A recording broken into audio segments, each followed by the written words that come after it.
Good morning, everyone. Thank you so much for coming. We're very excited. This is the very first annual budget forum that we've ever presented to the membership prior to going to the board for adoption. As you know, we're working on best practices, and this is one of the areas that is highly recommended for homeowners associations in order to engage the members in the budget process, give you time to go through the process, see what the board is considering, make suggestions, and to have those suggestions heard by your board of directors. So I'm very pleased to see we have a lot of people here this morning. Hopefully you all got your coffee and your donuts. You're going to need the sugar to help keep you awake as we go through all these numbers. But I'm also thankful to have the directors here today. They're here as we go through the slideshow. If you have any questions, we welcome those questions. We would like to be able to answer those for you. So please feel free to raise your hand as we're going along, and we will get those answered by the appropriate director that can do so. Okay, so I have Jim Freeman on the slideshow this morning. Thank you, Jim. He's gonna keep us all in line. So the first thing I want to explain to everybody is what our budget development process is and how we actually go through the legwork in coming up with the initial proposals that we actually send to the Finance Committee. So the first thing that we do as staff is we look at our current program of what we have going on in the current fiscal year. And each manager is tasked with creating a base budget. That's the terminology that we use here. And basically what that is turning the current year's program into the following year's dollars. So if we have an existing program of so many employees in 2014, we're going to make the same assumption that 2015 will still have that same program with the same number of people. We don't include any program changes. We don't include anything other than inflationary cost adjustments to that package. In addition, we assume assessments remain the same. We assume that transfers to our other funds remain similar or the same. We also assume that our contingency fund remains the same. So there's a lot of things that go into this legwork, and the managers go through a very rigorous process in doing so. Managers are given a very large spreadsheet in which to create these base budgets. They get 3 years of prior year actual data. They get the current year's operating budget. They get the first 6 months of the actuals within their cost centers, and then they have the duty of coming up with the projections for year end, and then making their budget assumptions for next year based on both the projections and the budget that currently established in 14. And then we look at those recommendations and we see what kind of variances that we have, budget to budget variances versus budget to projection variances. And it gives us a really good basis to make sure that we're on the right track and pick out those items where there may have been something out of the norm that occurred during the year that we want to make sure that we don't include in the following year's budget. Once the managers go through that process, they then meet with the general manager and we sit down and we go over those budgets. And we take a look to make sure everything is in line and that everybody understands exactly what those numbers are made up of. We also talk to the managers about suggested program changes for the following years, if there is something new that they would like to implement or recommend to the association board. They also take a look at the various projects and purchases that may need to be made in the next year. And that could be a capital improvement project or purchase. It could also be an item that's in our replacement reserve study. So all of this is done through that process. Once we have a good idea of what we want to present to the committee, the general manager finalizes that budget, and we then submit to the Finance Committee the GM proposed budget. The Finance Committee has been very busy this year. We've had 3 budget meetings. They take their jobs very seriously, and I know I have some of them here, and I thank you for your diligence and commitment in going over those budget numbers. It's a really nice thing to have volunteers in our community that really take the time to understand what we have going on and want to make a contribution to the community, and they work very hard through this process. So I do applaud their efforts. And going through the committee, we go through the question and answer situation, very similar to what goes on between the GM and the managers, but at a different level. The committee also looks at recommendations that are put forth by the various committees that the board is interested in having further pursued by cost. And so once that process is complete, the Finance Committee then comes up with what is called the Finance Committee Proposed Budget. And that is the item that actually goes to the board for consideration, and that's the document that we're going to be looking at today. So today we're going to be looking at the operating budget. We're going to be looking at the suggested program changes that have been suggested by both staff and our committees. We're going to be looking at the proposed capital improvement fund projects, capital projects in our operating fund, as well as our reserve study projects. So there's a lot involved in our budget process, and so it does take us quite a bit to get down the road. It's about a 2 to 3 month process for us here at Hidden Valley until everything is complete. The board workshop to review this budget is on Monday from 8 to 5 in the Greenview. I hope that any of you that might be around would be willing to attend and come and show support of the board and provide them some of your suggestions and any information that you'd like to give them related to the budget. That will be a good time. And then following Monday's meeting, the budget will actually come back to the board at a later date for adoption in an open meeting of the board at one of the regular standard board meetings. So that's how our budget process works. The next item that we're going to go on to, this is our operating fund. This is where all of the money comes in and all of the money goes out. So we have roughly a $7.8 million proposed budget for 2015.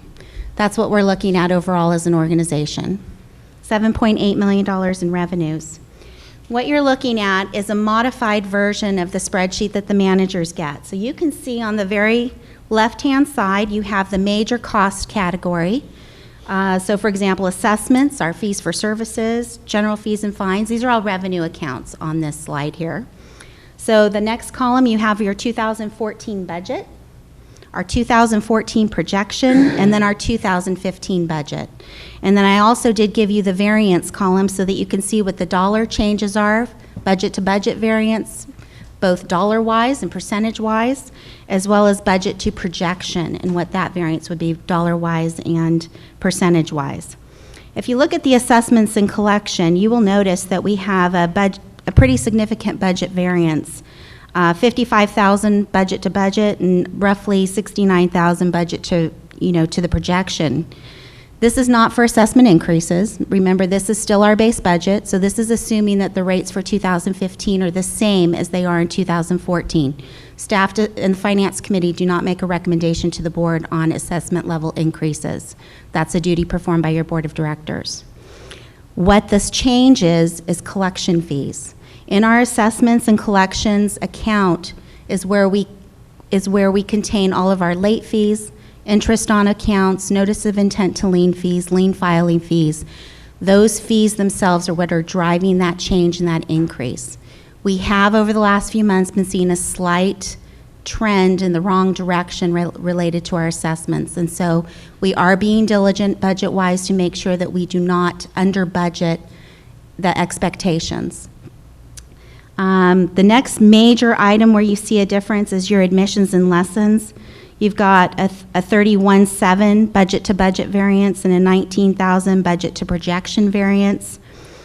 We have had a change of, Wayne has expressed that he is expecting about a 3% increase in membership fees, and not necessarily cost-wise, but sales-wise, as well as greens fees, because remember, this is the base budget, so this does not include increase in greens fees or increase in membership fees. So this is just an assumption that the number of participants playing or purchasing memberships will go up.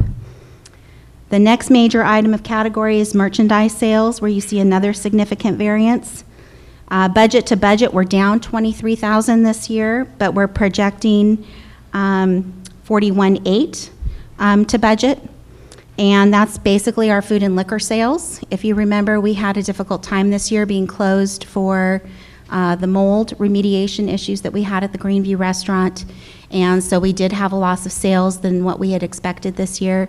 We also made some changes as to hours of operation for our dinner service, and that has also had an impact on total revenues.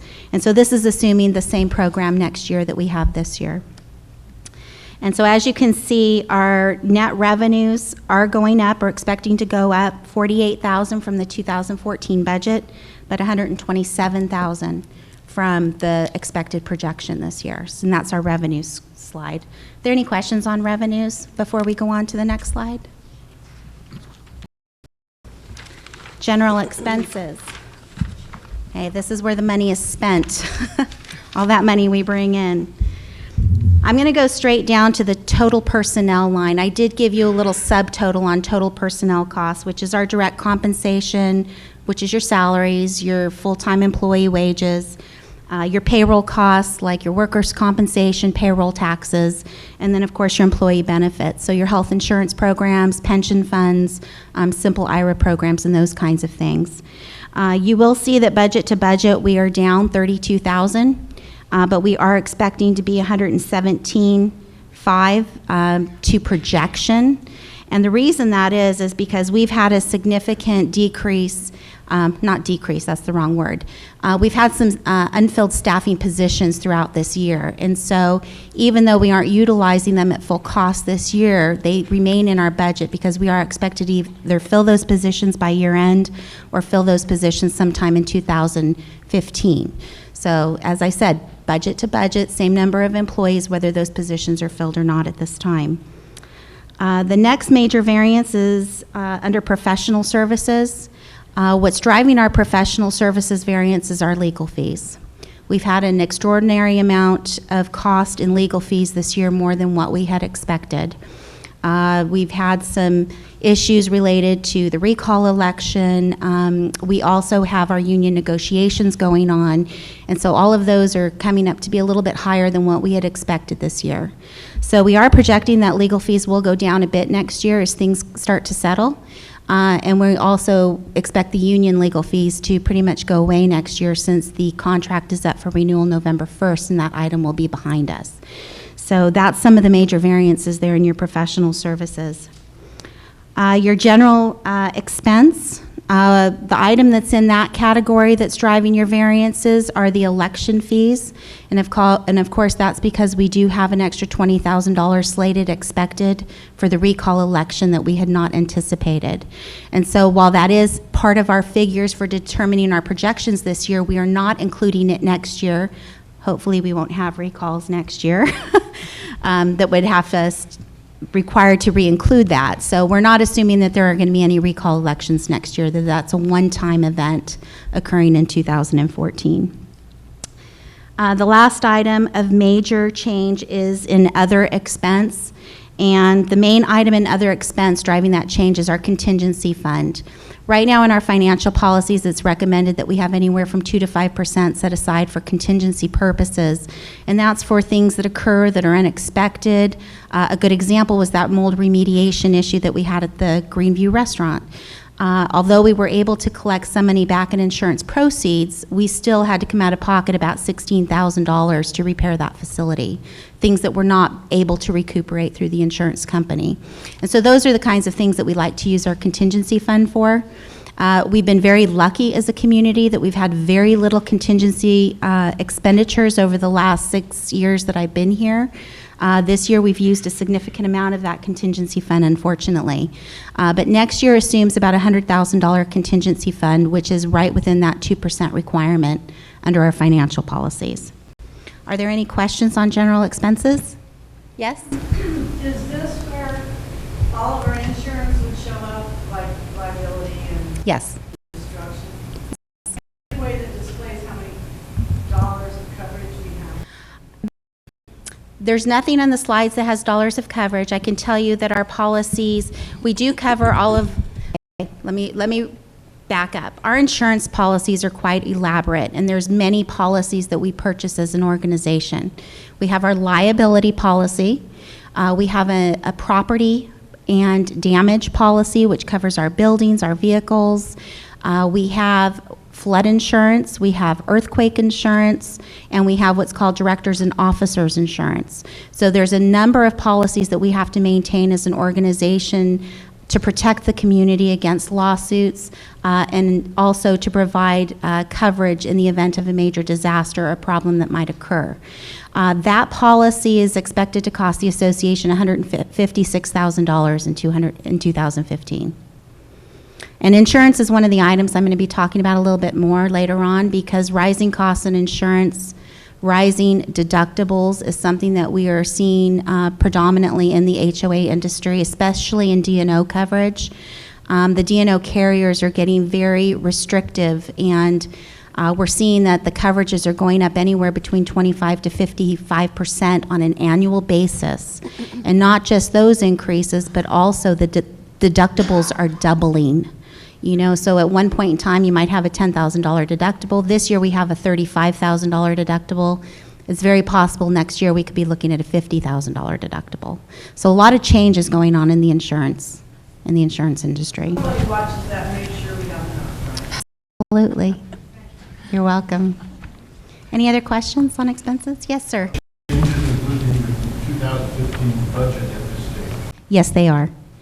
We do consider those to be inflationary or market adjustments, and those would be included in the base budget. You're welcome. Okay, next slide, Jim, please. Okay, this is the final section of our operating fund. And this basically what this shows is what the expenditures are in capital projects, which you will see right now has a $0 value because this is the base budget and the board has not yet adopted what approved capital projects will go forward next year. So right now there is a 0 there. And I'll be showing you what those proposed capital projects are in a little bit.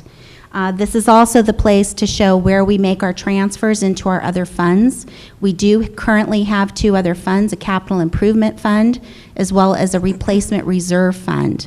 The association over the past several years during the budget process has generally set aside $1 million for transfer into those 2 other funds. And then what the board has been doing on an annual basis after the audit presentation is to look and see whether there's any surplus funds from the prior year. And then the board will make a determination to transfer some of those additional funds and possibly into another fund. And so we've seen that happen in the past couple of years. This year is a very good example. We have an additional $271,000 going into our reserve fund that was not initially budgeted by the board last year. It was a budget adjustment made in April. So right now, this shows the standard $1 million. For no rhyme or reason, we just split it up 50-50. It's not that it's a recommendation of staff. It was just a way to show that there's been a standard precedent set in the past that there's a portion sent to CIP versus a portion sent to the reserve study. Now, the number I'd like to draw your attention to is the middle column of the 2015 budget, and that bottom at the very or the number at the very bottom, it's your net revenues number of 187.7. That's a positive variance in the budget right now. So that's the number that the board is going to be looking at closely when they decide on what capital projects they want to invest in, what program changes they may want to approve, because right now they have $187,000 to spend without affecting assessments. For 2015, as many of you read in our budget projections that we put out last year, we are expecting a 2.75% increase in assessments for 2015. And that doesn't mean that that will occur or not occur, but I'm sure that that's a number that the board will be keeping in their back pocket as they start to make decisions on these final items. But right now, base budget-wise, we have an excess or surplus of funds of $187.7. So that's how we end our operating budget. Any questions on that page? Yes. That amount, the surplus, that's not with the 2.75 built in yet, though, or it is with it? It's not. The 2.7? No. Nope, it is not. That assumes the same assessment increase in 15 as in 14. No change. Right, I mean, so the positive would go up even further. That's correct. That's correct. And I can tell you a 1% increase in assessments is worth $56,000 in net revenues to the association. Yes, sir. You said the $187,000 for the 2015 budget excess revenues can be used by the board for various capital projects or? Correct. Don't they also have opportunities that reserve fund and replacement funds to? Absolutely. Absolutely. The board has a lot of options at stage. This is very preliminary before it goes to the board. The board could choose to spend it on capital projects. They could choose to implement some of the program changes we're going to be talking about. They could choose to send extra funds into the reserve fund or the capital improvements fund. They have a lot of options available to them at this time. Tammy, just real quickly, that number is where we are today. We have a great deal of projects coming towards the end of this quarter that if we had budgeting issues with, we would be able to use these funds. So this is where we are today. Doesn't necessarily mean we'll end our year that way. This is the 15 budget surplus. Right. 87. Yeah. Okay. Yeah. Okay. Next slide. Oh, I'm sorry. Yes, Susan. I'll just clarify, I think maybe, Cindy, you're giving me 128,000, that if you needed money, it would come out of 2014 projection, you might not end with 128,000. Correct. Yep. Yep. Thank you. Next slide. Oh, you're there. Okay. Some of the major budgeting issues and obstacles that we face company-wide, I wanted to address with the community so that you have a good understanding in some of the things that we look at each year when we're considering the budget. The first one is delinquencies, bad debt, and our recovery of bad debt. What bad debt is it's an expectation that your accounts receivable or a certain value of your accounts receivable may be considered uncollectible due to delinquency issues, and we actually have a reserve fund set up for those delinquencies to track them so that we do not overstate our balance sheet and so that we are properly expending those bad debt expenses in the period in which they occur. As I mentioned, we've been seeing a slight increase over the last couple of months, which has been unexpected and concerning to the association. So we have to very carefully look at these bad debt numbers each year as we go into budget. The good news is, if you look at our bad debt expense going back to 2008, 2009, our bad debt expenditure was in the $800,000 range. So $800,000 of our $5 million revenue we were writing off each year as unexpected for collection.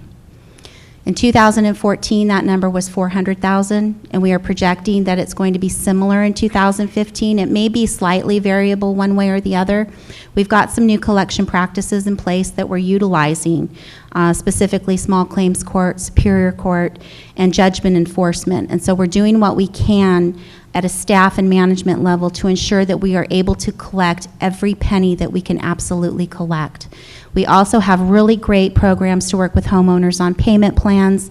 We have homeowners that approach the board and talk to the board about waiver of fees and settlements and so forth. So I encourage, if you know anybody that's struggling with their assessments, to please contact the office, because we do have methods and ways to help people before it gets into a significant stage of collection. But as I stated, our budget for 2015 is the same as 14 at $400,000. What that equates to for each property member that is current in their assessments, that is a $121 a year subsidy to each paying member. This is a huge portion of your assessment that you pay, is to help subsidize those that don't pay. So this is something very important that we have to get our arms wrapped around, and we've got to find a way to get people caught up as fast as we can and to get in as much as we can. The next item up there is liability insurance, and I spoke about it briefly a little bit ago. Although this is more than just liability, it's what I talked about earlier, the D&O care, the coverage, the automobile coverage, the property coverage. We've been seeing significant increases in insurance coverage, on average 15% per year, except in D&O coverage, which, as I stated, has been closer to 25 to 50% and sometimes even higher. But what we're also finding is that insurance companies are changing their methodologies a little bit, and it's no longer just cost-based. The way that they're hitting us is with change in deductibles, and that's where we're seeing the greatest variance is in the doubling of the deductibles that we would have to come out of pocket on for any claim that's filed. And so we are watching that carefully. We work with very good brokers who specialize in the HOA insurance industry. There are very few players, believe it or not, that specialize in HOA insurance. But they work very hard for us to make sure that those numbers remain as low as possible and that we get the best coverage for our assets that we can possibly get. But that is something that we look at every year as we go into insurance renewal. And our insurance renewal is actually coming up November 4th. That's our insurance renewal date.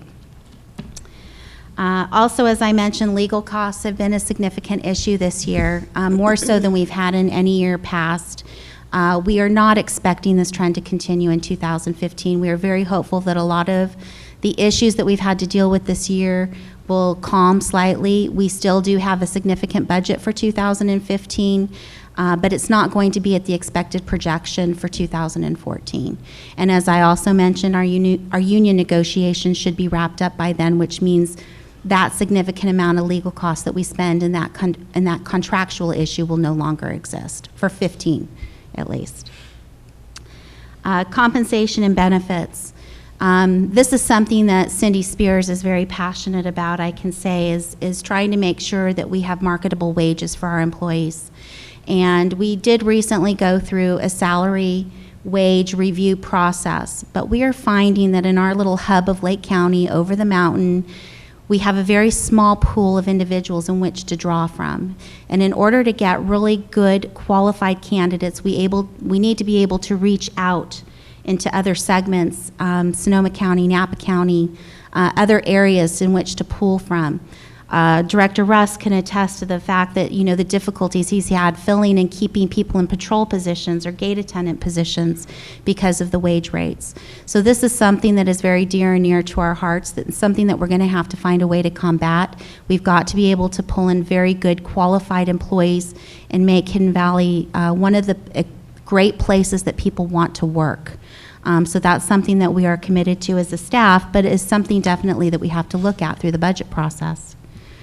Health insurance for our employees has also been continuing to go up. It goes up on average 10 to 15% per year, has been doing that since 2008. I personally don't know how people handle it in the, you know, out in the personal world, but corporate insurance policies are crazy out of control cost-wise.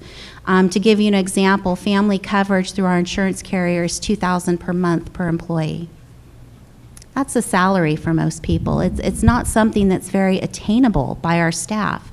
And we also have very limited resources available in which to choose coverage from. And so unfortunately, not only are we paying $2,000 per month for coverage for family or $900 for a single employee, but it's a very poor plan. It's an HSA deductible plan that requires $3,000 out of pocket before you get a dollar's worth of coverage.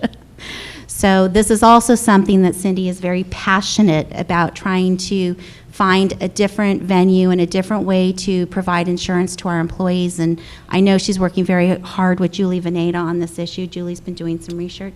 You want to speak to this? Just that we are in the bidding process with 3 other opportunities that I think will offer far better coverage for far less money. Yeah. So we do intend on making the best decisions for the staff and the association for cost and coverage. Right. The last item on the list that I have up here, one of the items that we were tasked with by the board, which seemed to have consensus by the board, was to find a way to reduce some of our subsidies in both food and beverage and golf. And so I know the director to my right has taken a very vested interest in this, along with the food and beverage manager and our golf maintenance superintendent and Cindy Spears. And we've looked at this very carefully this year, and I think you'll be pleased to find that we have some really good ideas on how to get those subsidies down. And we will go through some of those projections and some of those items with you today. I think the board will be pleased because I think we've exceeded expectations in that arena. So we're very happy about that. And I do have specific slides on food and beverage and golf, and Wayne has also offered to jump in and assist with questions and information on those slides if you have any. Are there any questions on this slide before we go on? Yes, Susan. I wanted to clarify on the bad debt, the $400,000 that Yeah. you mentioned. Is that netted recovery of bad debt from prior years? No, that's speaking to the bad debt expense alone. Our bad debt recoveries have been significantly lower than expected.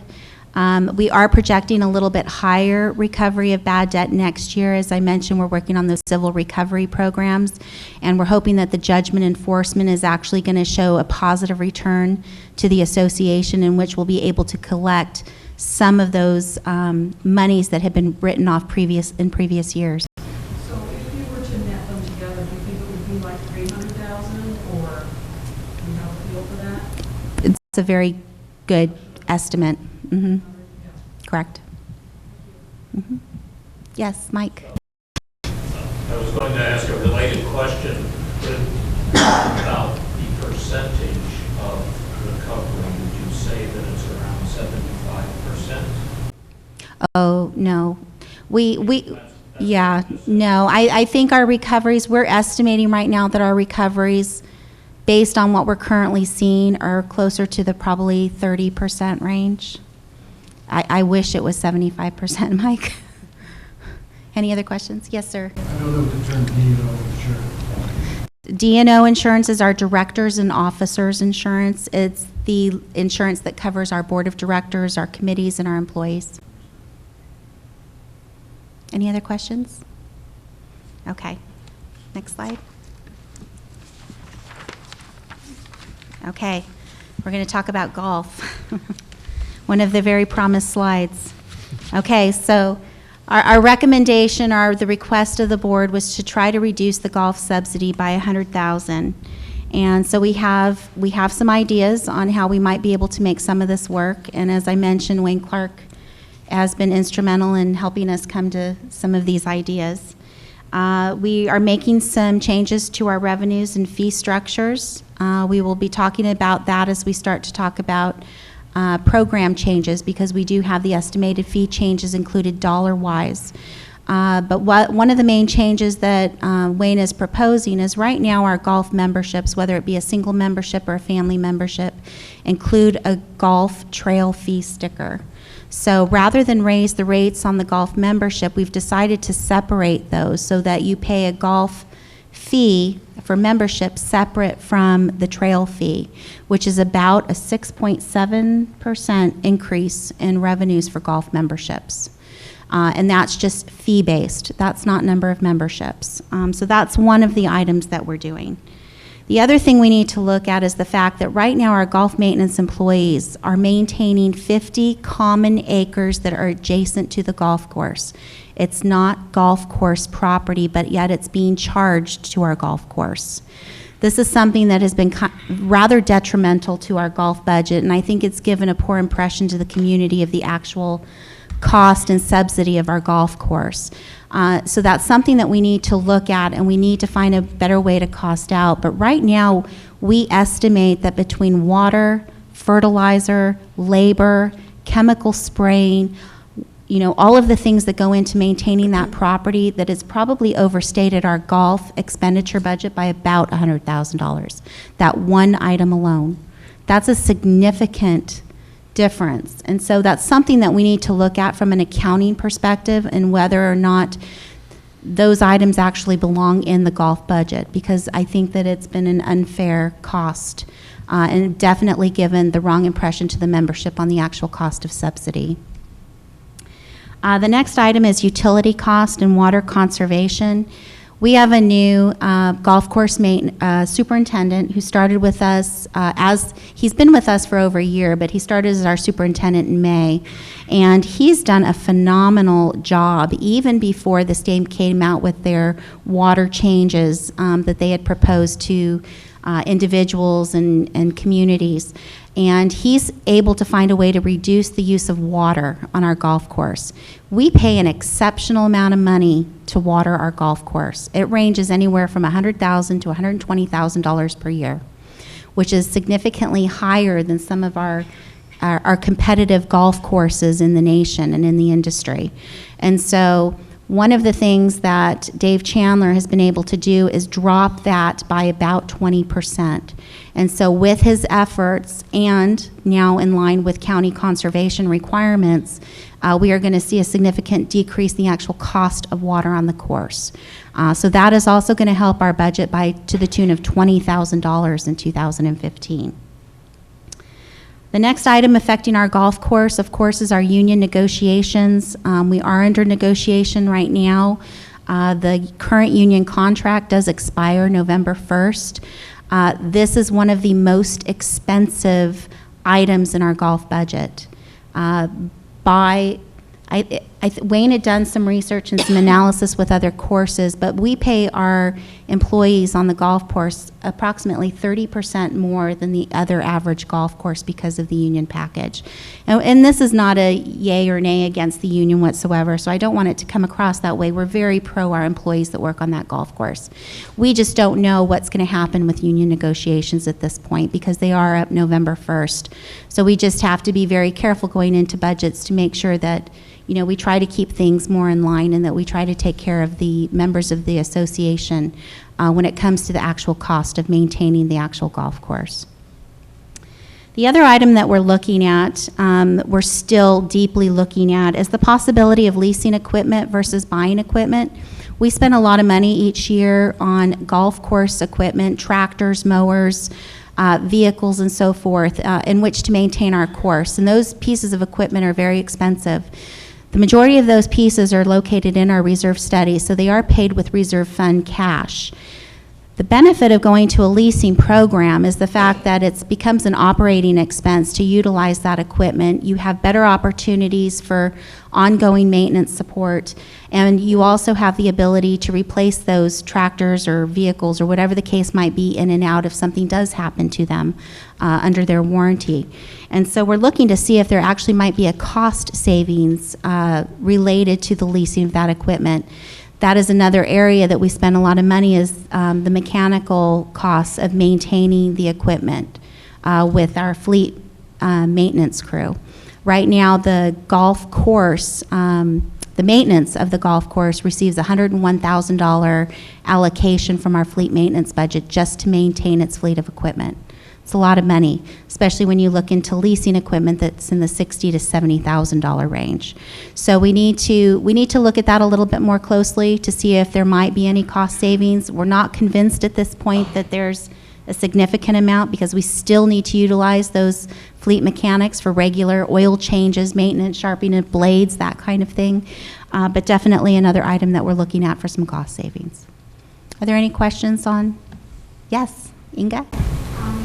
Yes, in regard to the adjacent area that we're planning to transfer to, where we're planning to transfer expenses to common areas, does that mean that that area will then come under the jurisdiction of the Commons Committee? No. No, it's something that we would still oversee.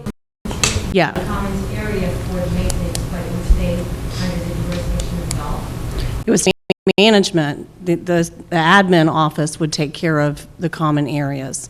That the responsibility for managing the community lies with the management. Right. Currently a policy Right. that states that all areas that are not golf or restaurant come under the jurisdiction of the Commons Committee. Commons committees are advisory only, so if I understand that too. So if the Commons Committee would like to make a recommendation to management, we'd be happy to work with them. At this point, we're just looking at dollars to dollars and what our savings would be. But it would still be golf course, it would still be there for the use of the golf course. No, it's out of play area. Do most golf courses have out of play area? Yeah, they do. Well, it's, Not nearly as much as we have. I mean, typically, you'd see a golf operate about 100 to 110 acres. We got 150 acres out there. It's just something that Boise Cascade decided that they'd build these spots with these big, wide fairways and a lot of out-of-play areas. And, it's just an area, those are areas that we're stuck with, we've inherited. But it's very, very strange to see any golf operation with 150 acres of land out there to have to maintain. You don't see that on an 18-hole golf course anywhere. we also have to be very mindful of the homes that's around the golf course and how that affects them as well. So out of all fairness, at this point, just to switch, because it is common area, it should go into the common budget and not be tasked to the golf course operation. By not using it for the common. We don't know that yet. At this point, we're in the financial aspects of this plan. How we move forward, we're not quite sure. You're And we've welcome. talked about how there's probably portions of that could be used for something other than golf. Maybe there's areas to build a park or I Yeah. remember there were You know- areas where chunks of common that could potentially be used for a playground. Yeah, we got to be a little sensitive to that too, because in 2011, which was my first year here, the board had decided the year before, they had identified those 40 acres and said, you know, we're going to cut our golf maintenance and not maintain that area. It's about halfway through the year. I remember going to some of the meetings and how stressful it was, because there were a lot of people looking out their backyards, looking at this long grass growing, and they weren't happy. And rightfully so. I mean, they bought property on the golf course with a good view, and all of a sudden they got this. Different level of maintenance. We have houses. Yeah. And there's a different level of maintenance in the area that is from the yard of the property to the white foot. Exactly. And you don't need as much That- fertilizer, you don't need as much water. It's basically brown now as opposed to green. Yeah. Level of maintenance. We don't maintain those 40 acres nearly to the level of the 110 that we, otherwise 10%. our $1 million in expenses would be, yeah, be a lot more. We've estimated, you know, through, you know, Dave Chandler and myself, we've looked at the number of hours it takes to mow some of those areas. And what, the word rain, you remember what that used to be? When we had that in the spring, we actually got some rain back in February and March this year, and that area grows, and we have to cut that down. It takes a lot of man hours to maintain that, because when we did let it go, it actually cost us more in the long run, because I remember we had to rent the flail mowers, and it took us a long time to get that grass back down to what the other grass looked like. Yes, Mike? So what is the net impact on the operating budget of this change? We still need to work out some of the details, as I mentioned. We still need to make some assumptions for the union. We still need to make some assumptions on leasing. However, like I mentioned, 10% of that $1 million budget to maintain 1/3 of the current golf court, you know, that extra 50 acres is worth $100,000 by itself. And then the fee structure changes, I think, came in at about $50,000. And then we've also got the $20,000 in savings and watering costs. So we're actually looking at closer to, and then plus Wayne has got some additional expectations to sell more memberships and more greens fees of 3%. So overall, we're very close to $200,000. That sounds very nice. But my understanding, from what you said that you're moving $100,000 of expenditure from the golf Right. to somewhere else in the Correct. operating budget. Right. Is the net impact of that on the overall operating budget? That was Oh, no, because it would be coming out of one and going into another. That's correct. The only thing that's going to have a net effect on this budget is when we get to the program changes we talked about, and you start to see some of the numbers that Wayne has projected as additional revenues. Those are going to have a financial impact on this budget. You're welcome. Joy? Let me jump in real quick. The other aspect of it is we haven't decided exactly how we're going to maintain that additional acreage. So there may be savings there as well. We may continue mowing. We don't know the details. We're just trying to stay into the budgeted, where it's budgeted to what line item. Very good point. I didn't quite understand the second point. You were taking the expenses for fertilizer and so on and putting those in a different category? Why is that not maintenance of the golf course? What we're talking about is 50 acres that are adjacent. The second point about, I thought you said you were going to take expenses for fertilizer and other things that are used to maintain the grass and put them in a different category? No, that's not what I was saying. What I was intending to say is that they would no longer be expended in the golf budget. It would still be fertilizer and chemicals and labor, but it would be expended to the proper cost center, which is our commons. We have a commons area cost center. Golf course is not a commons. These are things that are used to maintain the grass of the golf course. We're not talking about the golf course. We're talking about the areas that are adjacent around the excerpts and the skirts of the course. It's just about that 50 acres. It's not the whole golf course. Yes, ma'am. Yes, Joy? Are you looking at increasing fees for non-members? Because as we've heard and understand that people are concerned about that we're subsidizing the fee for non-members. Do you want to answer that?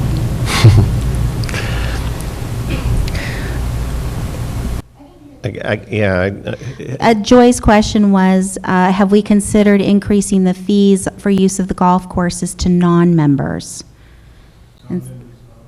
Non-members of Hidden Valley Lake, correct? Let Wayne answer that. The public, the public. Well, the public, the people that don't live here do pay a higher fee than people that do live here. You know, what that right percentage is, I mean, my job was to make sure to increase revenues. And there's two factors that go into that. One is bringing in more rounds, and one is increasing the dollars per round. And in the 4 years that, this is going to be, I've had 3 full years. This is my 4th year. We've increased that by 25%. So, I mean, playing games with the rates and stuff is what managing the golf operation is all about. You got to find the right rate that's going to bring people here, because it doesn't do us any good to have an empty golf course. It also doesn't do us any good to have a golf course that's too busy. So we did this business planning a couple years ago on what is the right number for this golf course, this number of rounds. I mean, realistically, if this golf course was on the other side of the hill in Santa Rosa, we'd be looking at 55, 60,000 rounds a year, like you see at Bennett Valley or Windsor. But is that in the best interest of our people that have moved out here to be told, sorry, we can't get you on our golf course? So we've tried to come up with what is the right number. Before I got here, we were only doing 26,000 rounds. That was not enough rounds. That was a golf course that was sitting too empty. So, yeah, we've done a lot of the internet games to get people to incentivize people to come over here. The stay and play keeps growing every year. We're utilizing the Twin Pine Casino, getting more people in that way. Yeah, I heard this comment the other day about 48% of our play is non-golf members. Well, of those people, a lot of them are residents here that do not have golf memberships, but play the golf from time to time, maybe once a month on average. I've looked at a lot of those numbers. I know Cindy and I were talking about this yesterday, and pretty much the last couple hours this morning I've been kind of digging through all the computers, all the numbers, and we've estimated between our golf members and our residents play here, we probably have over 600 of our residents that use this golf course. So it's a lot higher than the 5% of our population that was quoted the other night. And to say that we're subsidizing our golf operation, you've got to remember one thing, our golf operations is bringing in over $300,000 net profit. And a lot of people go, they scratch their heads.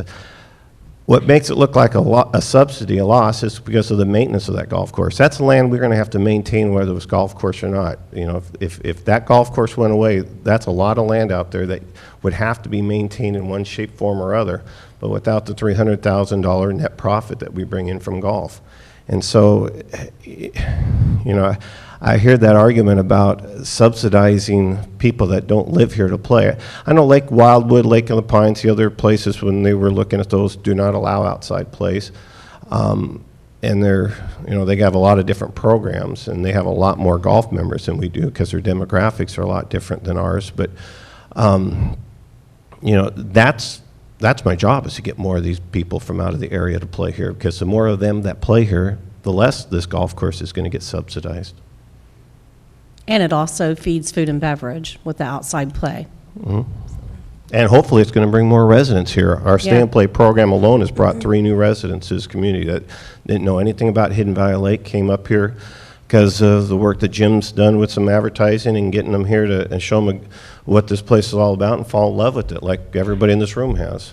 And they wanted to stay. And so that's one of the purposes of that golf course too, is try to get more of these people here somehow. You said 26,000 rounds of golf in 2011. That was 2010, the year before I got here.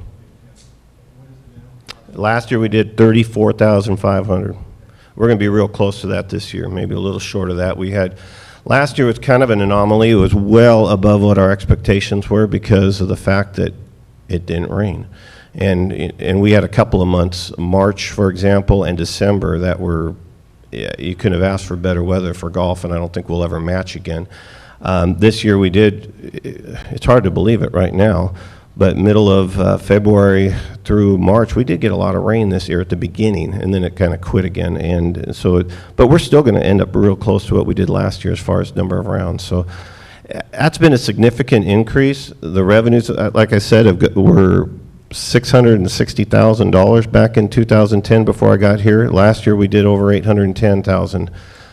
I'd love to see that doubled, and we're working towards that at some point in time, shape, form, but that's still over those 4 years, or 3 years, I guess, is a 25% increase, which you won't find at any golf course in this country.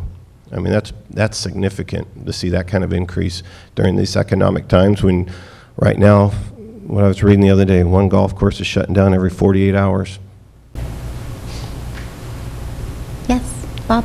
Tammy, could you explain the budgeting difference between the golf course maintenance, especially with costs for employees and all of those associated costs, and how they're allocated versus the other amenities?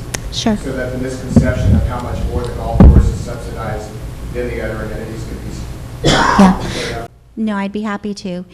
Several years ago, we made some changes into how we track, for management purposes, the actual cost of running the golf course.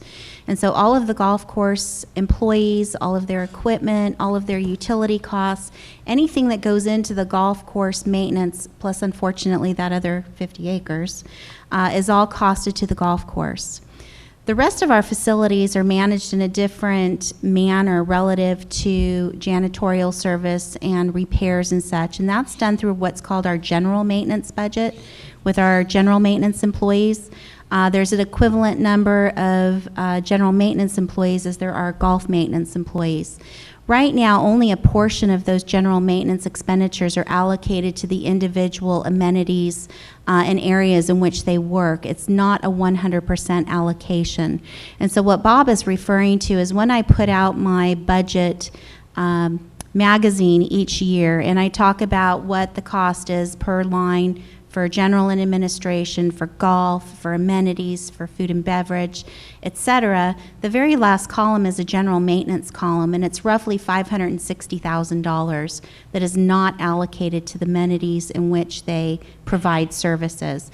So that would be another inequity by the way that we charge golf maintenance versus maintenance of all of the other facilities combined. And so I think that's what Bob was looking for me to explain. Welcome. Yes, Susan. I'd just like to provide some information. I'm looking at the rate sheet that came with my package here this morning related to what we're going to talk about Monday. The single membership for a Hidden Valley Lake resident is $1,500. A single membership for, quote, the public, somebody who lives out in Clear Lake or wherever else, is $2,325. That's an $825 difference. So more than a 50% difference between what a member here pays and what a non-member pays. I think that's pretty significant. So to say that we're subsidizing outside play doesn't look like that to me. And I've never really looked that closely to these numbers until this year. Yeah, I know the number that's been thrown out there is somewhere in the $200 range for subsidizing, I guess, the golf course, some $250, I don't know what that number is.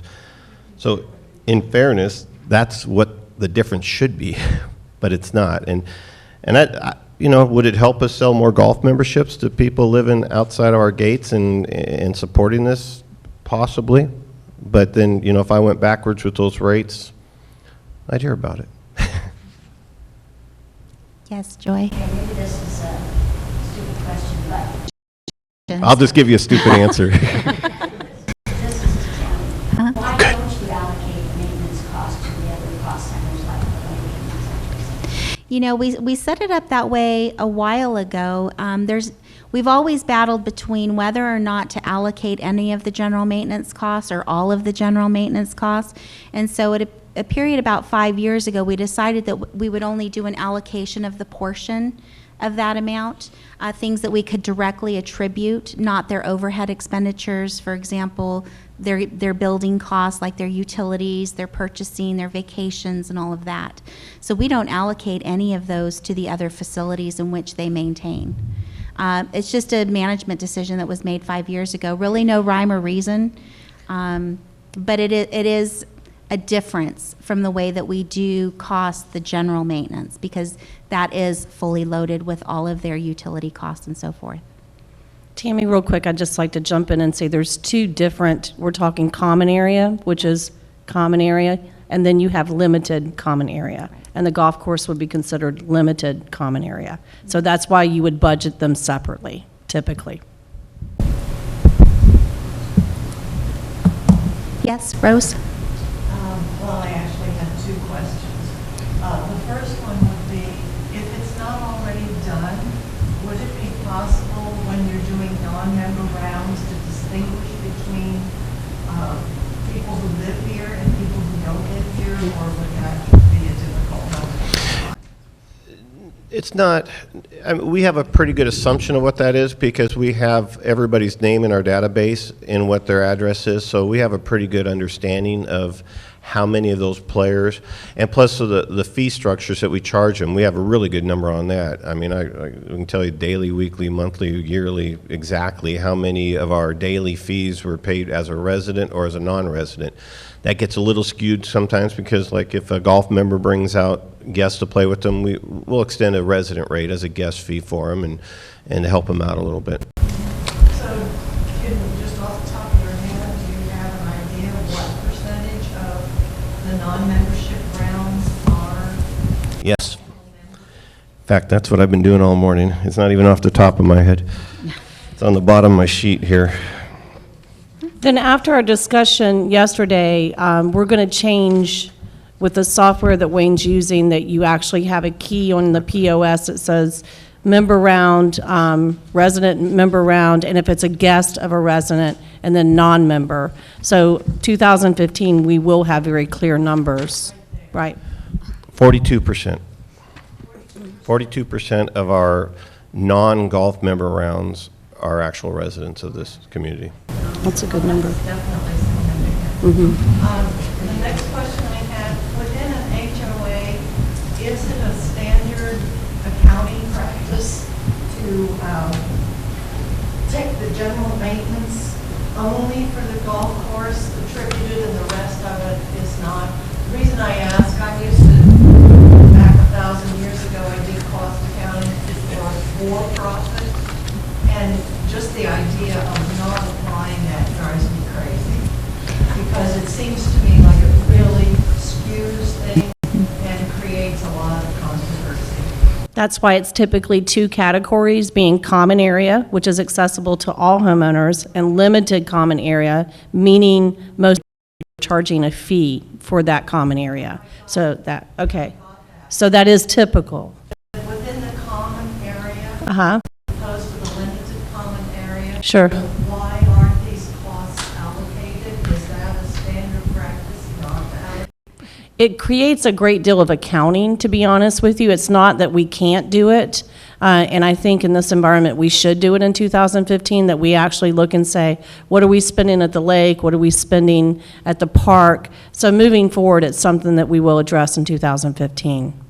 But it's not typical that you would break it down that way. But we're larger than the average HOA too, and probably a lot more complex. Yes, yes, yeah, yeah, yes and And no. Rose, to answer your question, there really isn't a standard in the HOA industry. I mean, if you look at our sister companies, Lake of the Pines or Lake Wildwood, they have an entirely different way that they account for their golf course. We attribute 100% to our golf course. They have their golf course split up into administration, utilities, golf course. It's all over the place.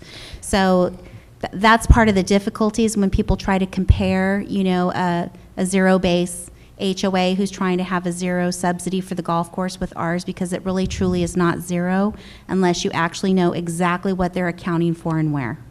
Here's a good example, Rose. We have grounds maintenance that takes care of the common areas. If we was to actually come up with a very clear number on what the cost would be, we would have to have our union employees actually document, okay, I spent 3 hours at Big Beach, but I was over at Raven Park for 2 hours. So that would be a good example of having to break up what their pay rates, or not pay rates, I'm sorry, what their hourly wages would be to allocate them to those different amenities. The other aspect of it is we often hear about Lake Wildwood and Lake of the Pines. Neither one of those communities are in a union contract. So when you start looking at the costs for the golf course and comparing them, that's an item that just should be recognized. So there are union employees, they're not entirely dedicated to the golf course? Absolutely, yes. Two aspects of it. We have golf course maintenance and then what we call ground maintenance. They're both the same union, under the same contract. So does all, do they get allocated differently, or? Well, through the payroll, yes, absolutely, because the employees are the same consistently.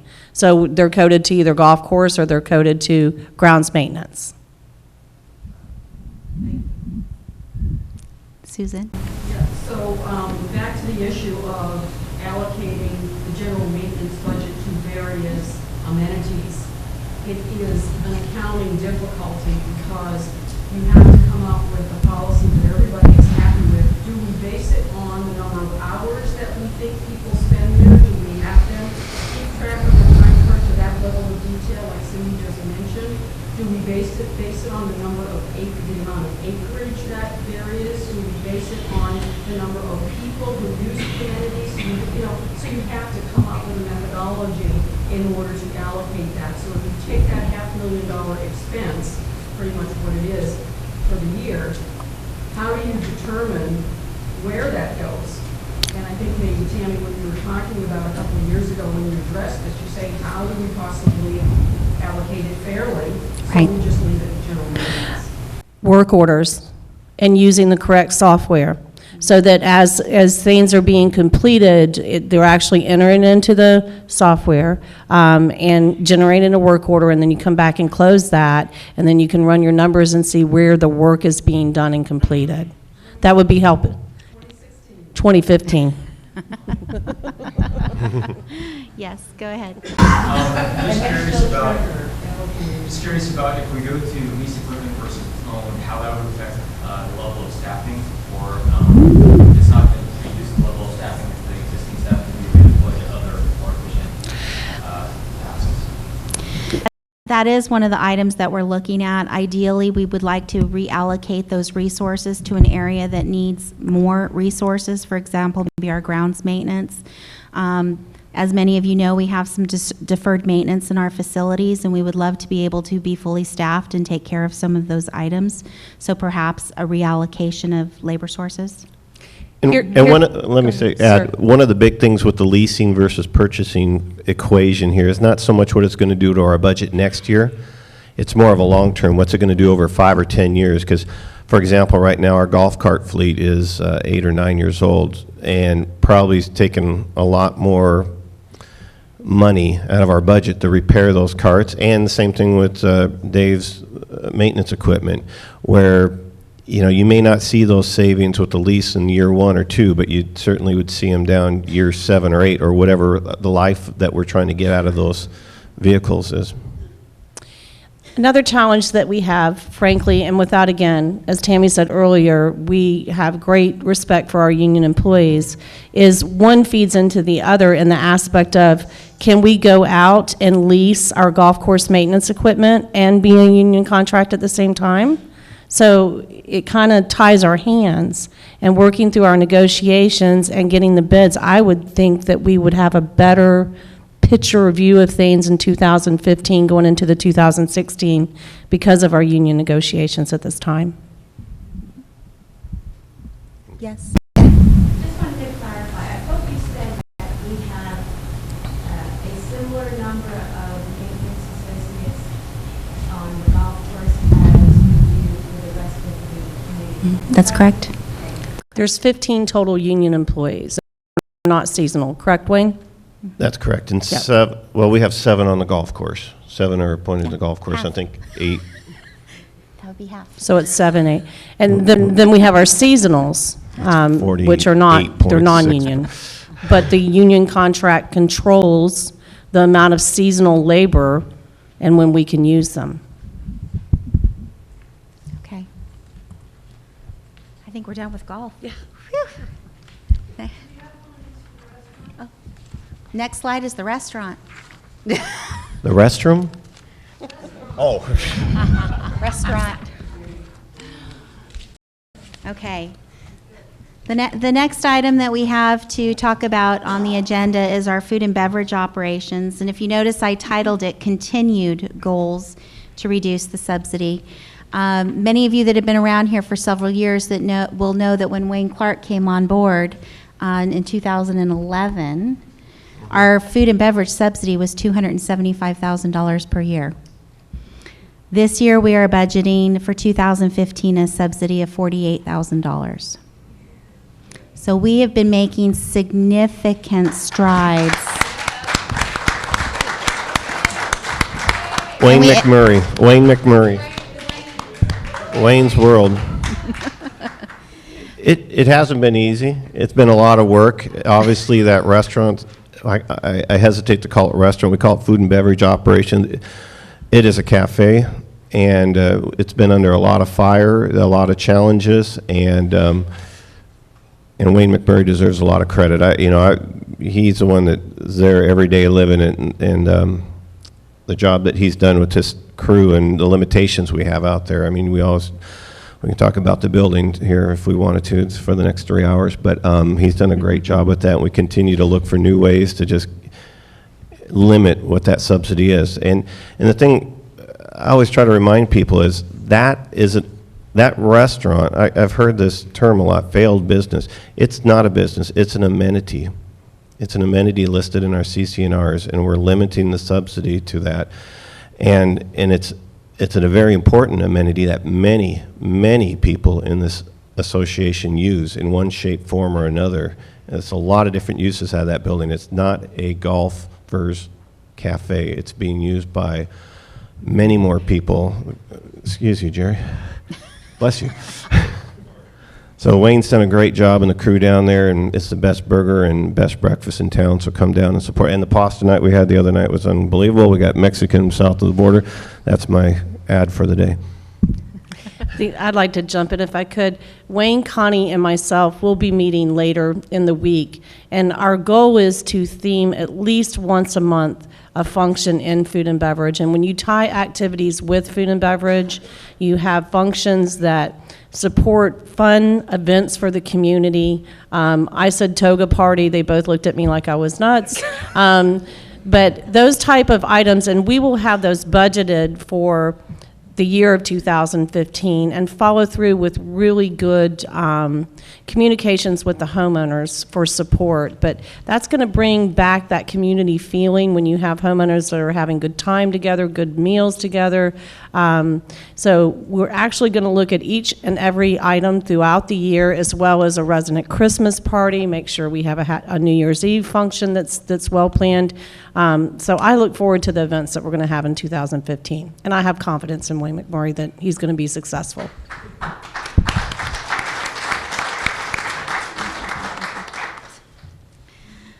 So if you look at the slide, all I've done is highlight some of the things that Cindy and Wayne both mentioned that we have going on. But there's also some new things coming out that you're going to see roll out over the next month or so. One of those being some menu changes. Wayne McMurray's been working really hard putting together a brand new menu. It's going to have some healthy lifestyle options that we've received a lot of requests on. Fresh ingredients, less frozen, prepackaged foods, rotisserie chickens to go. So when we'll sell them out before our harvesters will, I'm sure. And it's also helped simplify the menu quite a bit, control our food costs quite a bit. And again, it's another way that we're constantly working on lowering that subsidy. And less inventory. Less the way the inventory, menu's put together. Less waste, lower cost of goods. And then, of course, I highlighted some of the events Cindy was mentioning, and Wayne as well. We had the pasta night, which was very successful, 85 people in attendance, which was a fantastic turnout. South of the border coming up, and I know he's got a comedy night planned in November. That was a hit last year, so get your tickets early for comedy night. And it's not me, Pete. I'm not the comedy show.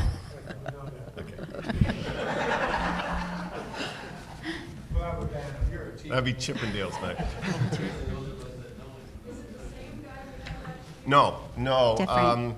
Actually, we got two different comedians. Actually, it's a contact of Dave Goodman, and the one gentleman, what's his name again? He was on Married with Children for quite a few episodes. Funny guy.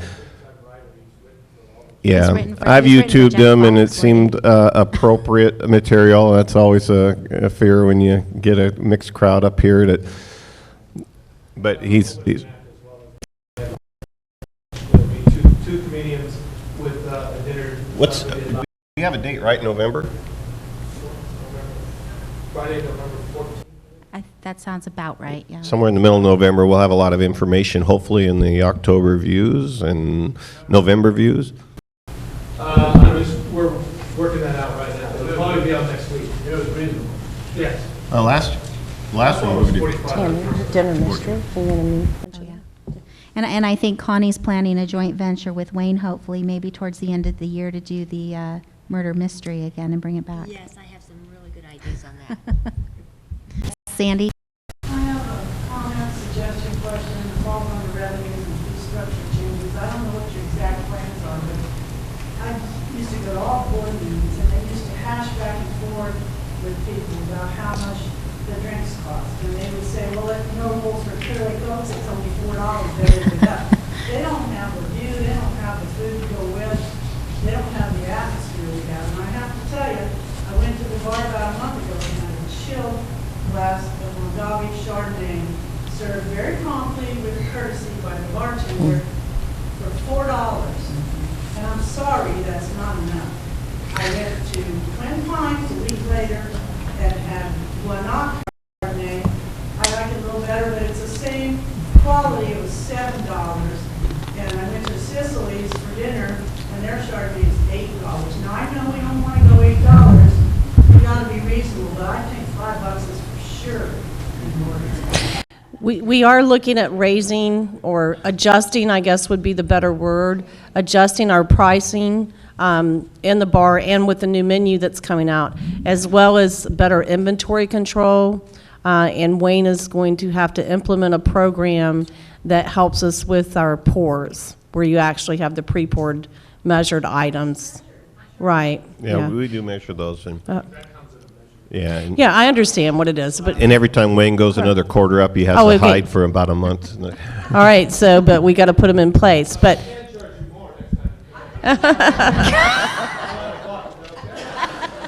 Sandy, there'll be a basket. There'll be a basket at the end there that put your donations into.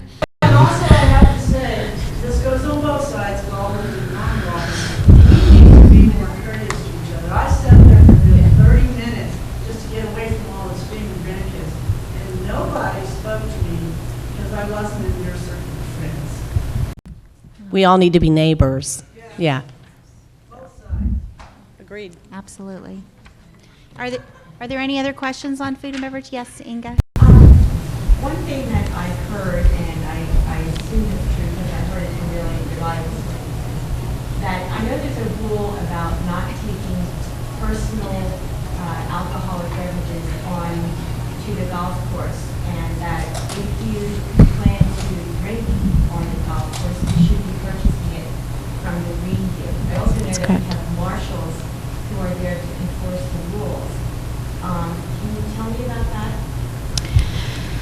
That is, That's a golf question. That's yeah. That is a golf question. We have the things right there when they come in the golf shop at the first tee about not bringing alcohol into the golf course. We have several times when people have loaded their coolers from the parking lot, have had to kindly ask them, they can't take that out there. It's tough to monitor sometimes to be honest with you, it's our golf members because there's a lot of them out there. They have maybe a small cooler with a beer or two in there, and you know, if we want to create a lot of enemies and have people move out of here in a heartbeat, yeah, we could get Gestapo on them and start going through every one of those. If it got to be an issue, yeah, we have to deal with that. Cumulatively, it affects the bottom line of the restaurant. It's just, I mean, we're really hammering the restaurant about the bottom line, and so we really should enforce it. But the few people that, you know, I mentioned, if it's happening out there, those people are always also in there afterwards spending a lot of money at that bar. Inga, we understand that it hasn't been, that we could do maybe more to enforce it, but it's like the pendulum is swung one way, and we have to kind of bring it back to center. So it's something that we need to implement over a period of time. Wayne and I talked about this yesterday and had some ideas on how we could help better control. And one other question I have, I don't know. When we have events like this and food is served, I assume by the green view, how do we, at what rate do we reimburse the bottom line of the green view for that food? Are they paid what they would get normally if they sold that in-house? Or are they paid cost? Or are they paid cost and labor? On an event like the setting today, I'm sure it's probably at cost, but if we have a function where there's labor, servers involved, in that nature, Wayne usually actually goes through a proposal process just as he would with anybody renting a facility, and it's charged back at the rate to cover his labor costs and his overhead expenditures. Can I have one more? The other thing that I wonder about is, I know that we have one rate for renting this facility to members, and we have another rate for renting this facility to outside functions. And I suspect everyone in Lake County knows someone who lives in Hidden Valley. And so it seems that probably we rarely get the full rate of an outside function. Is there anything that we can? Yes, it's one of the items, again, that we're working on and sitting down and looking at our fee schedules. Because in all fairness, we'll start with the function today. Wayne McMurray came up here, he's a salaried manager. There is no cost for the setup. He participated and assisted.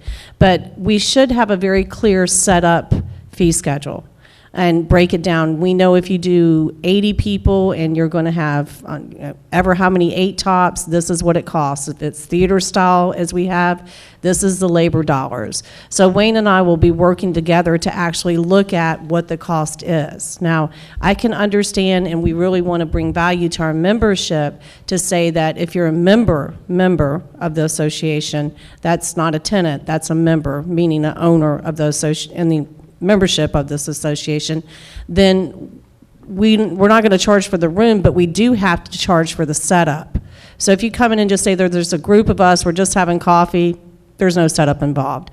If you have a group that you need theater style for 120 people, Mr. McMurray, how much does that cost? He'll then have to charge whatever that charge is back to the homeowner. So the room itself for homeowners free.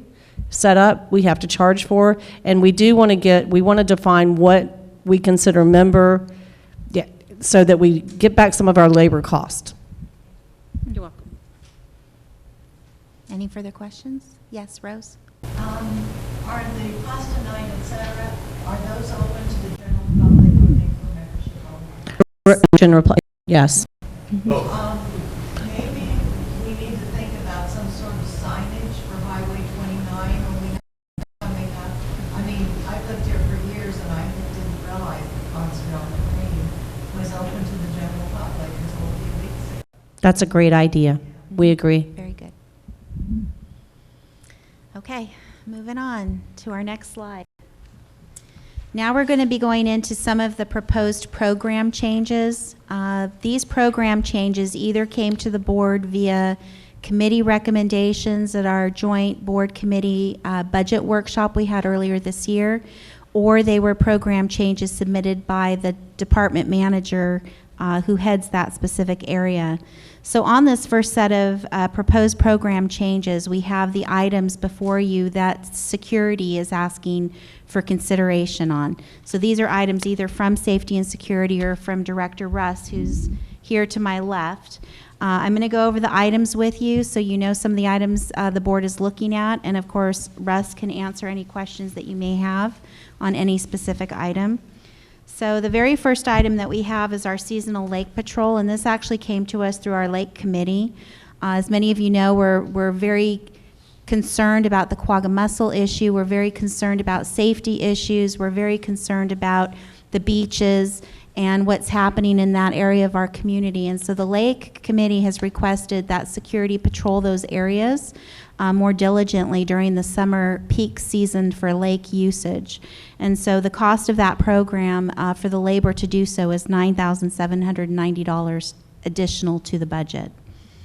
The second item we have is the Nixle Engage Mass Notification System. This system is something that's currently being used by our local Lake County Sheriff's Office for mass notification of emergency situations. And the Safety and Security Committee was also interested in having something similar for the residents of Hidden Valley in the event of a local emergency here specific to our membership. That cost is $6,500. Safety and Security is also looking at quarterly town hall meetings, open houses, and community workshops related to security, fire-wise, emergency evacuations, anything security related that affects our community. The cost of that is $2,400. They've also requested funding of a distribution of an emergency action plan. It's been several years since we've actually gone through the process of updating our emergency action plans, and I know we have a subcommittee of the Safety Committee that's been working on that, I believe with Director Russ. And so this is to actually fund the distribution of those materials to the membership.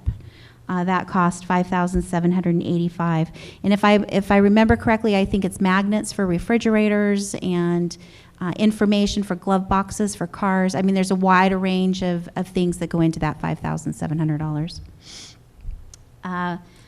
Director Russ has requested, I'm going to go over the next two items together.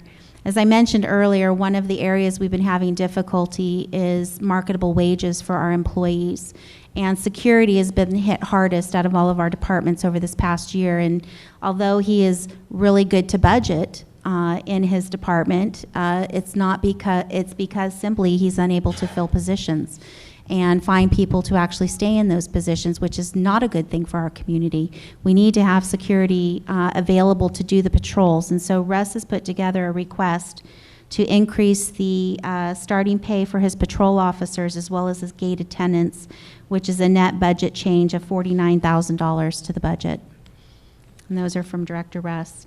Russ has also put in a request, as well as the Lake Committee, for some seasonal volunteer patrol to manage areas like, I shouldn't say manage, but patrol areas like our golf course in the evening times, looking for members that might be willing to volunteer their times to look at the different amenities, facilities, that kind of thing. And so the cost associated with this of $1,163 is the cost of workers' comp that we would need to pay for that person to engage as a volunteer of the association. So that's where that cost comes from. As many of you know, we're going through our central dispatch program change right now. We are expected to be up and running for training in fourth quarter and for implementation sometime first quarter 2015.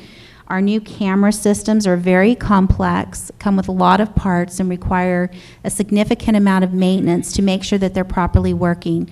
And as I'm sure you can understand, not having attendance at the facilities makes it even more significant that we have to make sure that they are working correctly, because if they go down and we don't have anybody there, it's going to be problematic for the community as far as getting in and out.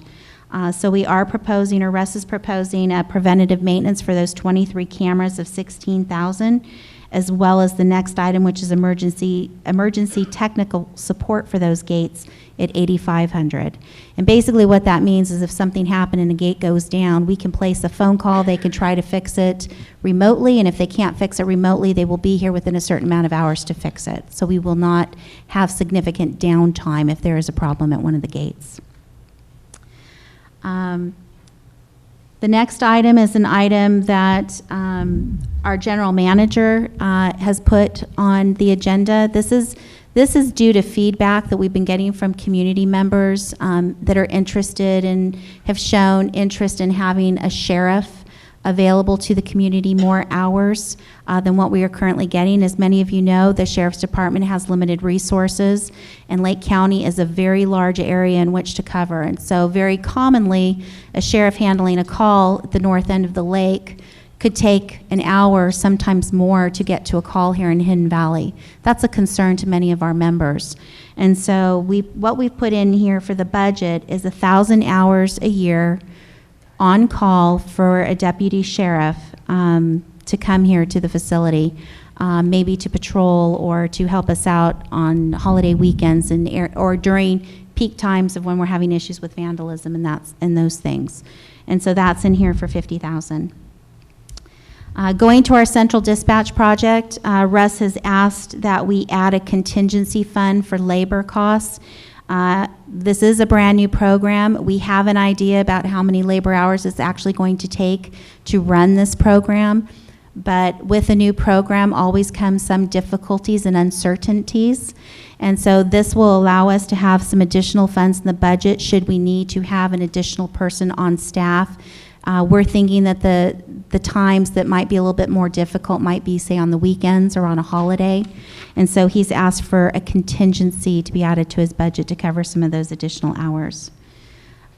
Security is also asking for 2 additional part-time patrol officers. Also due to feedback from the community, increased patrols of our facilities, our common areas, our beaches, our roadways.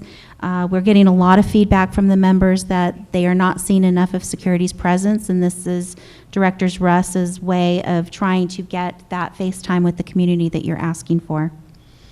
And then with those 2 new patrol officer positions, we're going to be able to have a savings in our overtime budget, because right now, being short-staffed, we are relying on our remaining existing staff to backfill whenever we have somebody call in sick or somebody takes a vacation, resulting in excessively high overtime rates.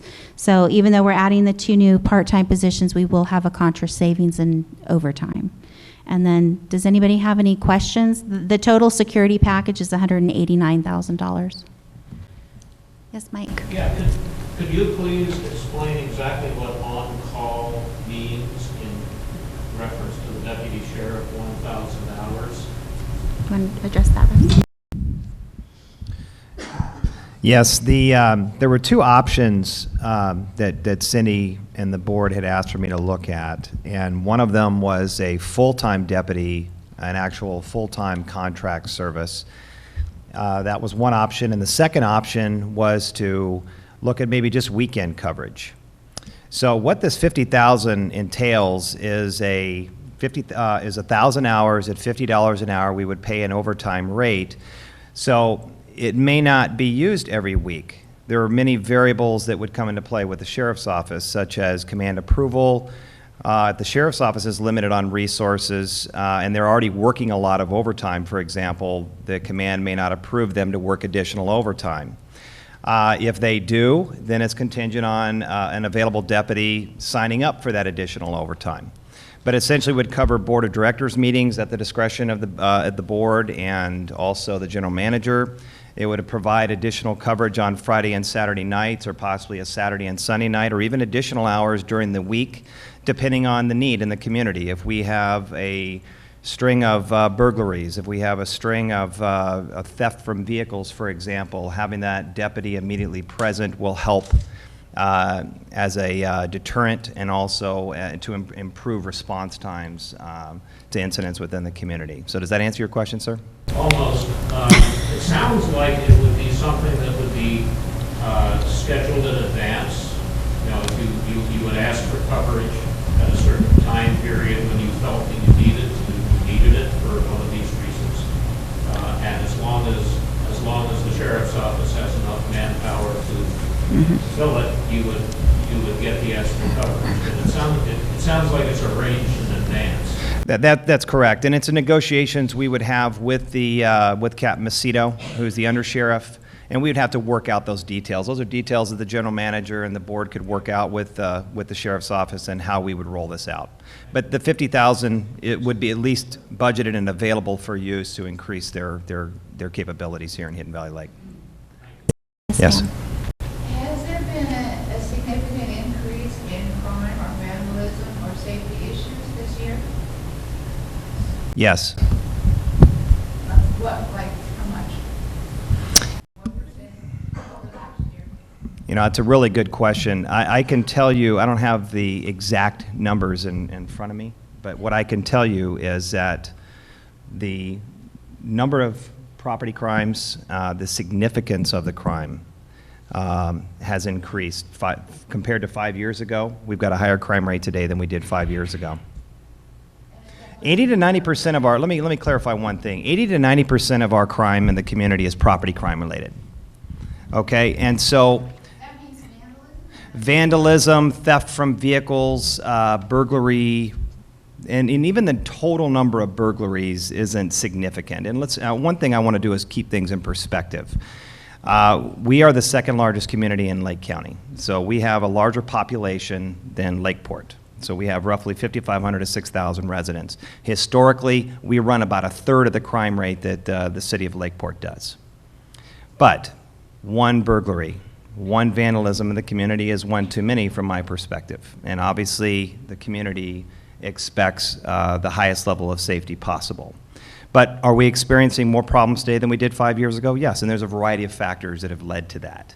But here recently, our cooperation with the Sheriff's Office, our staff being very proactive. We had an incident, in fact, about a week ago where we actually responded very quickly. We had additional patrol officers on duty. We got there and we actually stopped the crime from happening. And the Sheriff's Office was summoned. They came quickly. And we were able to apprehend those 3 individuals. In fact, there's a detective with the Lake County Sheriff's Office sitting in the back room, Detective Joseph. She was actually instrumental in catching the burglar the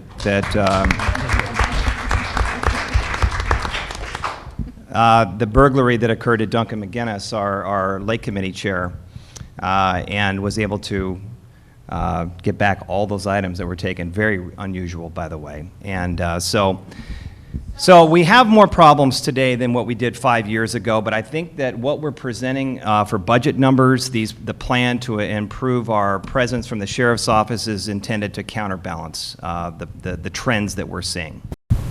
Seems like things are working pretty well. I just wanted to know if it was really necessary to go to these expenses.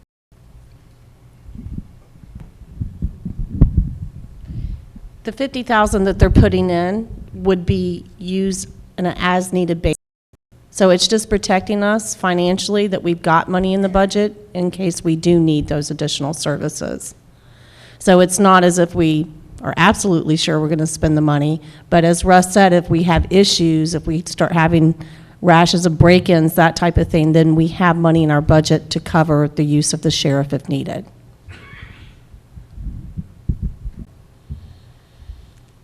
Any other questions? Inga? A couple of things.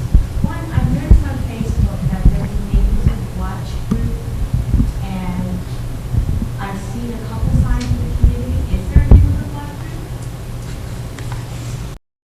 I think that we have neighborhood watch in almost every neighborhood in a way. And really, what is neighborhood watch? It's about being a good neighbor. It's about maintaining open lines of communication, reporting suspicious activities. Now, whether it's memorialized and where there's signage, where it's called neighborhood watch is a totally different thing. We would support it. We can help neighbors or neighborhoods start a program. But is there an official neighborhood watch sanctioned program that's been implemented by the association? The answer would be no. Because different areas of the community have different needs. They may not be experiencing the same type of problems that another neighborhood would have. So it's up to the individual neighborhoods, and we will happily work with those neighborhoods, and I know that the Lake County Sheriff's Office will as too, to assist those neighbors in implementing a program if they want. I was wondering about that seasonal volunteer patrol, and that almost sounded like that kind of thing. I know some neighborhood watch groups. The seasonal volunteer patrol is a volunteer opportunity for members. And I know here in recent years, we were told that we could not have volunteers. We've received a legal opinion that that's not the case. Obviously, I don't think our board of directors are paid, are you? Candy bars. You volunteer, candy bars? They're paid in candy bars. We can have volunteers, folks, and this is a great opportunity. If residents are willing to and have the ability to get involved, to patrol our golf course. Our golf course is a magnet for vandalism and theft of,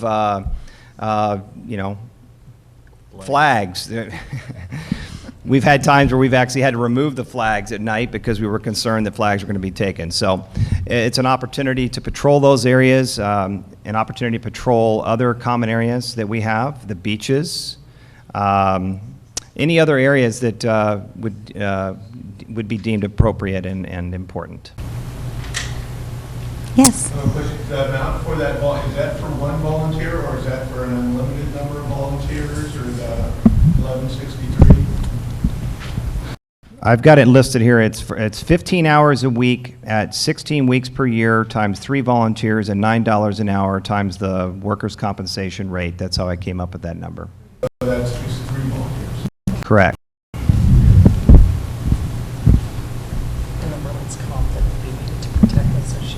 It's times the workers' comp rate. Correct. Any other questions on safety and security? Yes, Inga? I have heard Cindy say, and I've noticed the same thing, that if you look at the parking areas, especially on busy weekends at our beaches, a large percentage of the vehicles have no sticker for the gates, and I know there are many members who choose not to have stickers, but I think it might be helpful if, I used to do this on the East Coast on beach patrol, have on busy weekends in particular, have our security just periodically look, ask people for their cards. We'll just have our cards with us when we're at our amenities. And can I add something to that? That's what used to happen when we had a regular boat patrol. Right. The security officer was wonderful. He got out of his boat, came to the beaches, asked people for their ID in a very respectful manner. A lot of people didn't like it, but that is a rule here. And that would cut down on non-members and non-guests coming in and using our amenities. That's one thing that the patrol officer can do in addition to Couple items to add to that is the process of going to electronic files in 2015 is something that we will be moving forward with. At that time, it's going to give us an opportunity to make changes and have better communication within the amenities, the office, and the homeowners. I would foresee us handing out or creating a new membership card, and it would read differently than what you see today in the aspect of what is a member and what is a tenant. And as we also move forward on gating the pool, for example, if we use a key entry for the pool, that's going to help us with information as well. So there definitely will be some changes in 2015 and how we can enforce membership and where they're at this point. Currently, we just haven't actively been doing that. So I want to clean up our database and clean up our information and then move forward in that direction. Yes, Sandy? I just want to say that along those lines, safety and security, and who's a member and who's not, one of the major changes we've undergone through in recent years is that the state legislature said that you cannot refuse to rent homes in the HOA, which I support. I used to be a tenant. I don't mean to sound like I'm down on renters, but there's supposed to be a requirement here that everybody who rents their house to someone rents it for no less than a year, and they make them come to the office to get their stickers and pay a fine, and with that, they're supposed to get their CC&Rs and the rules, and I personally know that some of them have been told, oh, it's all on the internet, just go look it up. I think we should have something like, you initial that you have read this, and you understand it, because under the Davis-Sterling Act, if you don't give them that information, you can't expect them to adhere to your policies and your rules. Absolutely, yeah. Couple comments I'd like to make on that. First, when you sign your title work, that would be part of it, that you understand the HOA. I'm not putting the responsibility to the title work. or to the process of purchasing your home, rather. But I absolutely agree that we have to get better with communicating and making sure that when someone comes into the office as a tenant or a new homeowner, and that's an item we're currently working on, they can get a flash drive, we can give it to you in CD, we can give it to, here's the different options. Also, we're looking at completely revamping our website, which is much more user-friendly than it currently is. And I would like to go as far as offering a welcome committee. You know, you get the information from accounting once a month. Here's the new homeowners that's moved in. At that point, you send them a card asking them to come and attend, I don't know, if it's coffee, donuts, cake, whatever it may be. And that's an opportunity for operation managers to introduce themselves. You know, you have Wayne there saying, look at my wonderful golf membership. You have Russ there to explain security and procedures. We're going to move more in that direction. We already have that in the works. What was the other? Yes, Rose? You mentioned, or something mentioned homeowners. Mm-hmm. How about those tenants? I mean, if they feel part of the community, it might help to deter some of the issues we have. And also, it might encourage them to actually, buy a home here. Oh, it wouldn't just be homeowners, it would be anyone new to the community. But I can tell you that it is common practices in HOAs that most would have some sort of process for the rental application. Although you technically cannot deny someone to move into an HOA, you still have the opportunity of, one, charging a fee. You could still run a background check. You can deny them if they are a sexual predator. There are things that we can do that necessarily doesn't prevent someone to move into the community, but it also gives the intelligence to our security department to know who's in our community. So it's one of the items that I'm going to work with the board in 2015 and seeing how they feel about maybe putting into place some sort of rental application process. It's just helpful. Sounds good.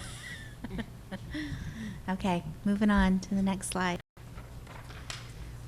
We have some more program change proposals. The first came from our election committee, two very small requests for next year to add videotaping of our election forums, as well as replacing 3 of our election banners for a total cost of $900. As we move down to the lake, all 3 of these items actually came from our lake committee. The first was to increase the budget for our youth fishing day. Currently, they have a $4,100 budget. They've asked to increase that budget to $6,500. They've also asked for $10,000 for sediment and erosion control. And they've also asked for $20,000 to reduce the goose yuckies and swimmer's itch issue in our lake. I wasn't going to say the word. That was nice. For a total cost of $32,400 for the lake committee. Tammy, I couldn't hear what you said. It's all a bunch of crap. The next item we have is for our pool. We received a request from the Commons Committee to increase the hours at the pool from 5:30 a.m. to 10 o'clock p.m. That's a total cost of $7,952. The golf course has asked to increase sand for top dressing next year for a cost of $4,100. And then the Commons Committee has put forth 2 feasibility studies. Right now, there's no cost associated with those items because at this point, we're looking at them more as labor, hour use of current existing employees. It's research and that type of work. The first feasibility study is for pocket parks and playgrounds in the community, and the second feasibility study is to increase the parking at Big Beach and to fix some of the parking issues we're having at Big Beach. Are there any questions about any of these items? Yes, Susan. I have a question about the items, I have a question about the time. Yeah. Is there any way we can run through this all really fast or something? No, I agree with you. Let's move through it, yeah. Move through it? Okay. So let's go. Oh, was there a question? Yes, ma'am. Curious about how you go about reducing goose poop and swimmer. Well, Dogs. Well, the goose, yeah, Sand. the problem that we're really trying to fix is the swimmer's itch issue. And that revolves around two main items. It's the geese population and the feces in the lake, as well as the snails. And it's the combinational aspect that creates the larvae to develop, and that's what's causing the itch. So there's many things that we can do to reduce that. As Cindy mentioned, there's programs for dogs, for oiling of geese eggs. There's a lot that we can do. We are doing some research with some of our sister communities that have programs that they've implemented that have been working well for them, and so it's our belief the Lake Committee is probably going to be working with some of our sister communities to help resolve some of these issues and give our kids a more peaceful experience when they swim in the lake during those terrible times of the year. Yes, Sandy? Anything in there for an handrails? There. Okay. Moving on to the next page, more program change requests. Our EC department is requesting to increase the chipping service from June to September. Number of employees that we actually have on staff during that period of time. We've noticed that with fire hazards, we have an abundance of chipping that takes a while to get processed due to the reduced hours we currently have. So this is to increase those hours. Cost is $10,175. Administration has 4 items that they are proposing. The first is to purchase iPads for the management staff. As Cindy mentioned, in 2015, we're going to be moving to a paperless system. And so it's imperative with managers and report writing and meeting minutes and so forth that they have methods available to them that are electronic based and not paper based. The next item is to move our views publication to a quarterly publication versus a monthly publication. Many of our members we're finding are moving away from the paper version of getting information. A lot more people are electronically inclined to receive information these days, either through email or through social media. And so although we are asking the board to consider moving the publication to quarterly, it would also come with increased communications via the other methods. So this is not a means to reduce communications, it's just to change the way that we're communicating.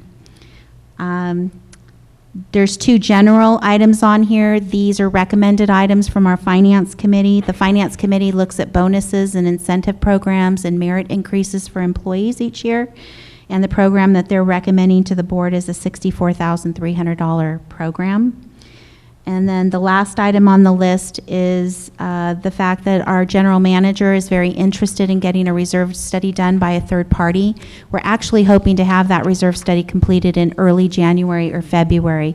We're thinking the earlier the better. The cost of that reserve study is going to be approximately $15,000. And so the cost will most likely come in 2015.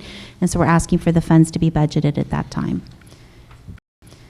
Any questions? Yes, Sandy?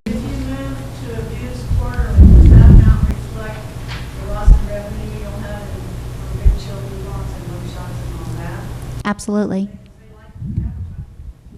There's 4 things that I took into consideration when I looked at the views. One was the revenues and the fact that our revenues would be quarterly revenues instead of monthly revenues. I looked at the cost of printing, and I looked at the cost of postage, and then I looked at the cost of the assistance we get with somebody in doing the publication desktop publishing issue, making it look real pretty. So I took all of those things into account when I determined the cost savings.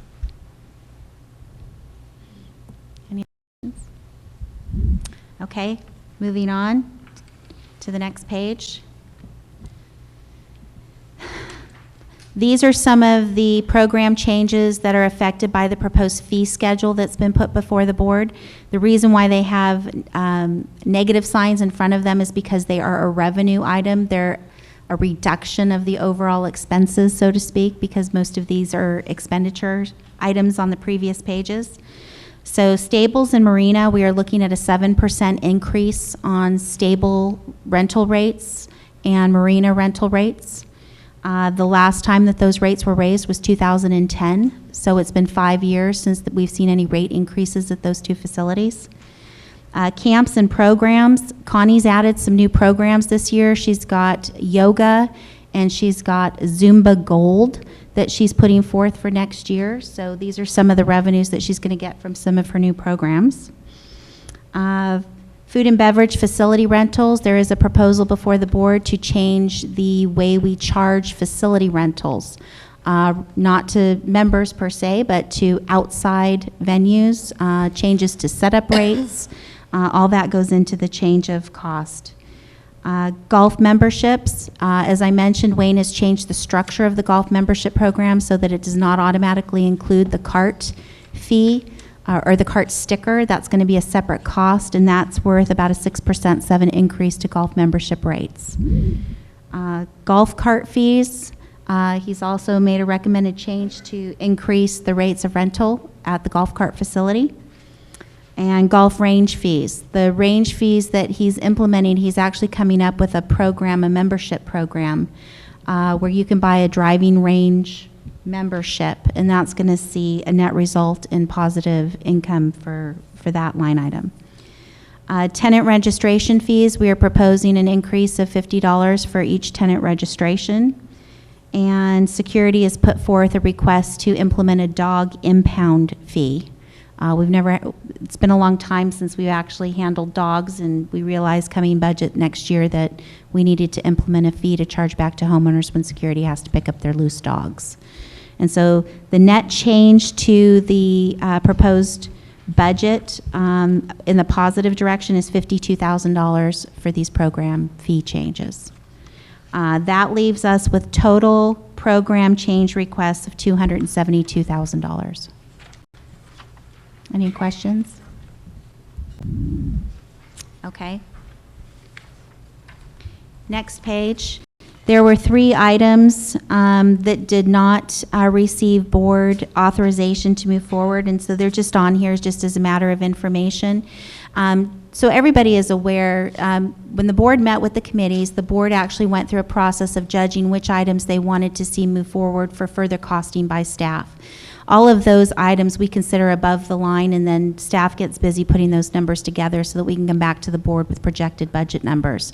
Anything below the line, we don't do any further research on, but it doesn't mean that those items have gone away. Those items can always be moved back up by any board member during the budget process. So we always keep them on the list. We don't completely take them away. These are just the 3 items that didn't make the initial vote, I guess you would say. But they're still being looked at.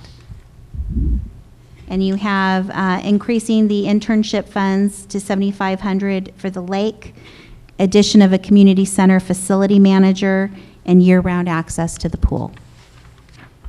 Yes, Susan?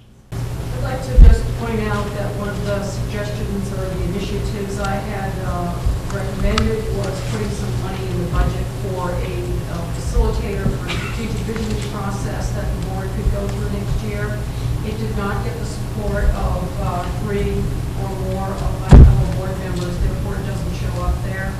And I think that's a mistake, because if we are dedicated to, committed to doing a strategic visioning process, we need a facilitator to help, otherwise this does not happen.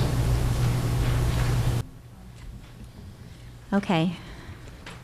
I think the next few slides might go a little bit quicker. These are more project-based and might answer some of the questions that you have had earlier. So now we have our operating fund projects. These are the smaller projects that we do throughout the community. And on the first page, you have installation of security cameras. We are proposing camera installation at the campground, Big Beach, Little Beach, Hartman Park, the Equestrian Center, golf maintenance, the pro shop, Greenview parking lot, the bar, grounds maintenance, the admin parking lot. And then, of course, because of all the camera installations, we need to increase our network storage for those recordings. Total cost of the proposed cameras is $33,600. Some of those recommendations related to the common areas came from our Commons Committee through their research. The other items that are not common area related came from our Information Technology Manager in consideration with our General Manager. Okay. Yes, Sandy? If we're going to tear that building down, should we be putting cameras on it now, or should The cameras, are you talking about the Greenview? They're already in there. There's cameras inside the building, has been quite some time. And the cameras that we're adding are easily removed, replaced, redirected. Huh? They're IP cameras. Yeah. They're IP, so it's easy to remove them, or move them, rather. They'd be in the new building. They have paid for themselves, trust me, in the last 2 weeks. Okay. Moving on to the next page, we have computer replacements. Our IT manager actually tracks all of the computers, networks, our Wi-Fi antennas, anything related to information technology, and he actually keeps a 20-year schedule of replacement. This $19,500 is what's up for replacement in 2015. Security operations has some other additional items they have requested. One additional AED unit for their third patrol vehicle.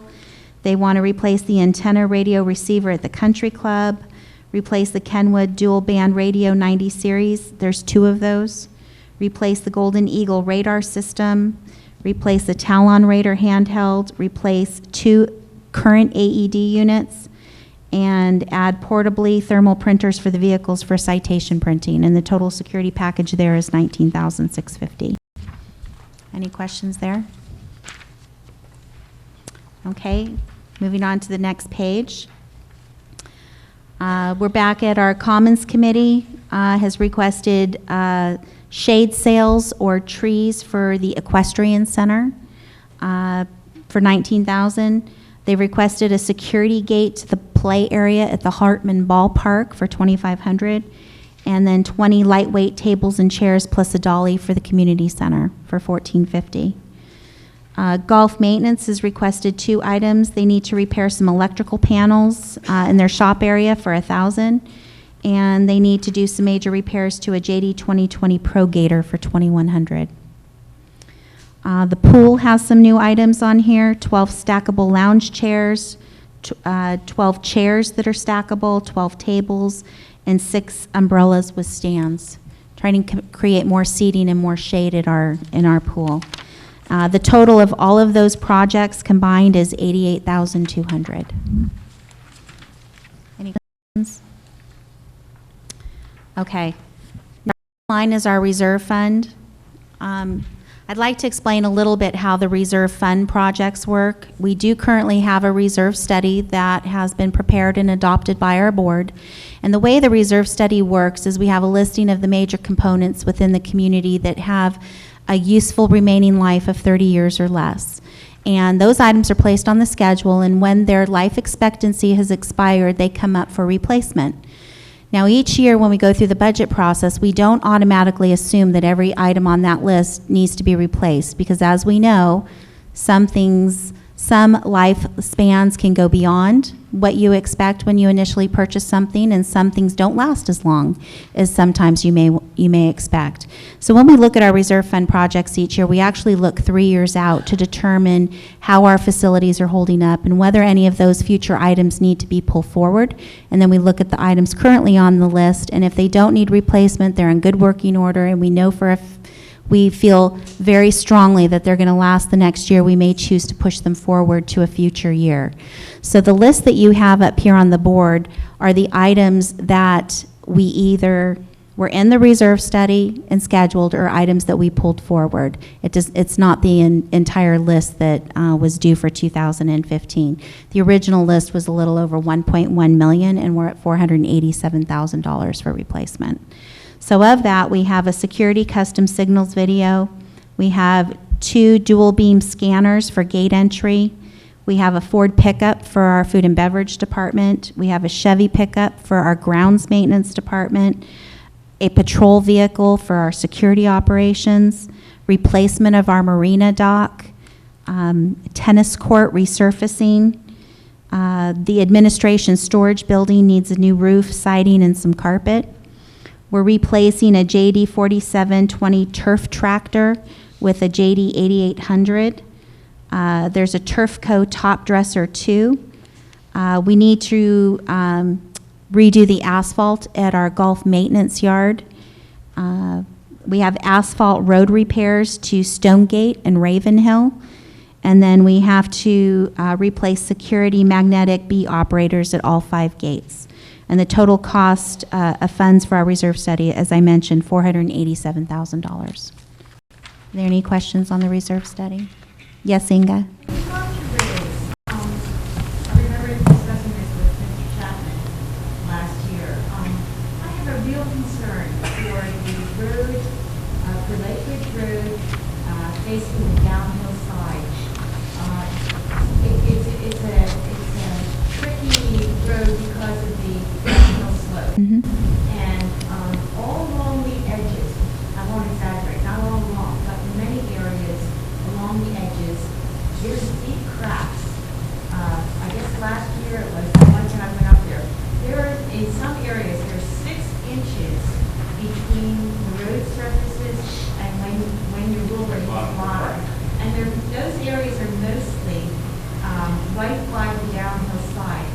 And I think if we don't repair these, the expense of repairing them is going to be much higher. You know, if you don't maintain things, the expense is higher too.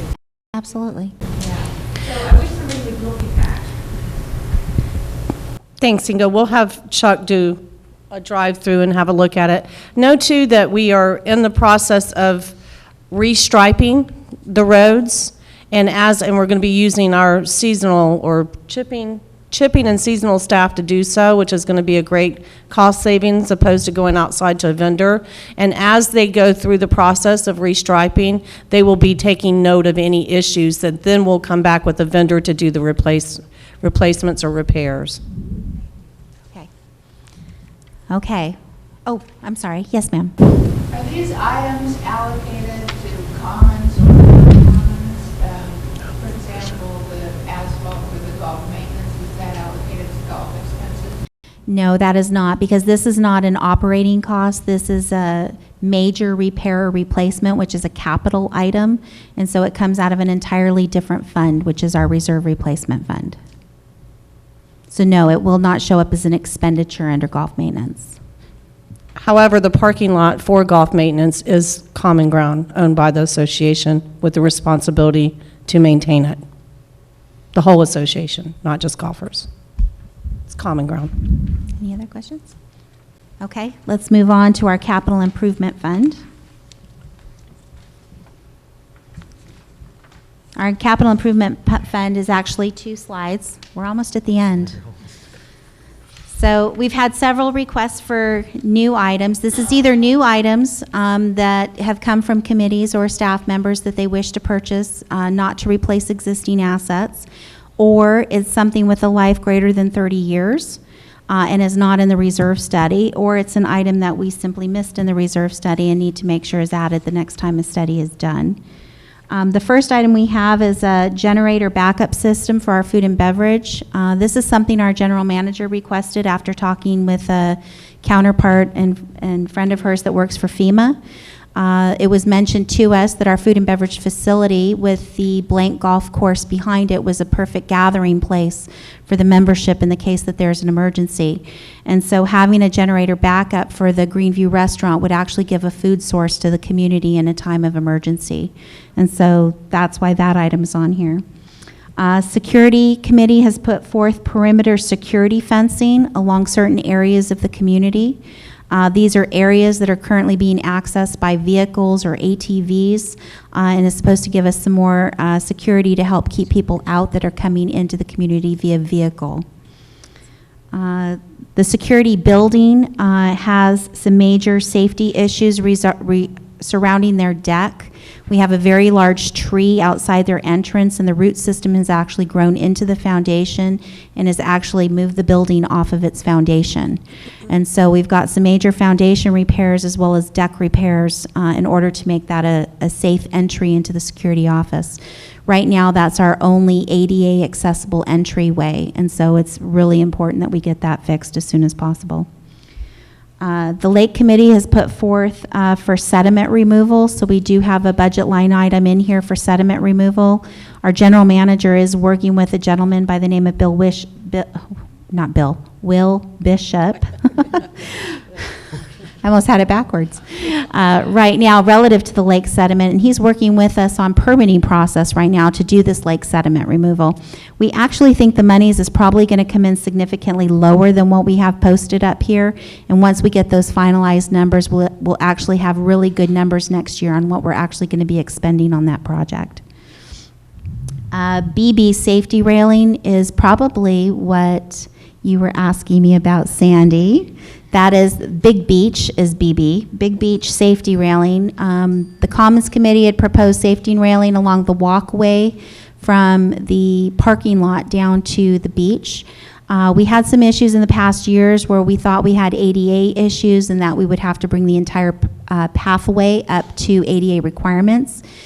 Since then, Chuck has done some research with the county, thank you, Chuck, and found that as long as we only put the railing on one side, we do not have to make that entire staircase ADA compliant, which will save the association a lot of money and will maintain the use of that beautiful grassy area.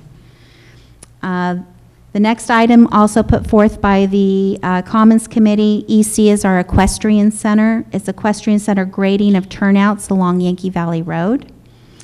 The next item is a handrail again for North Shore Park. We originally thought this might be a go, but we've just gotten some bad information yesterday afternoon that we're going to have to do some more research. We may not be able to put a handrail at North Shore Park.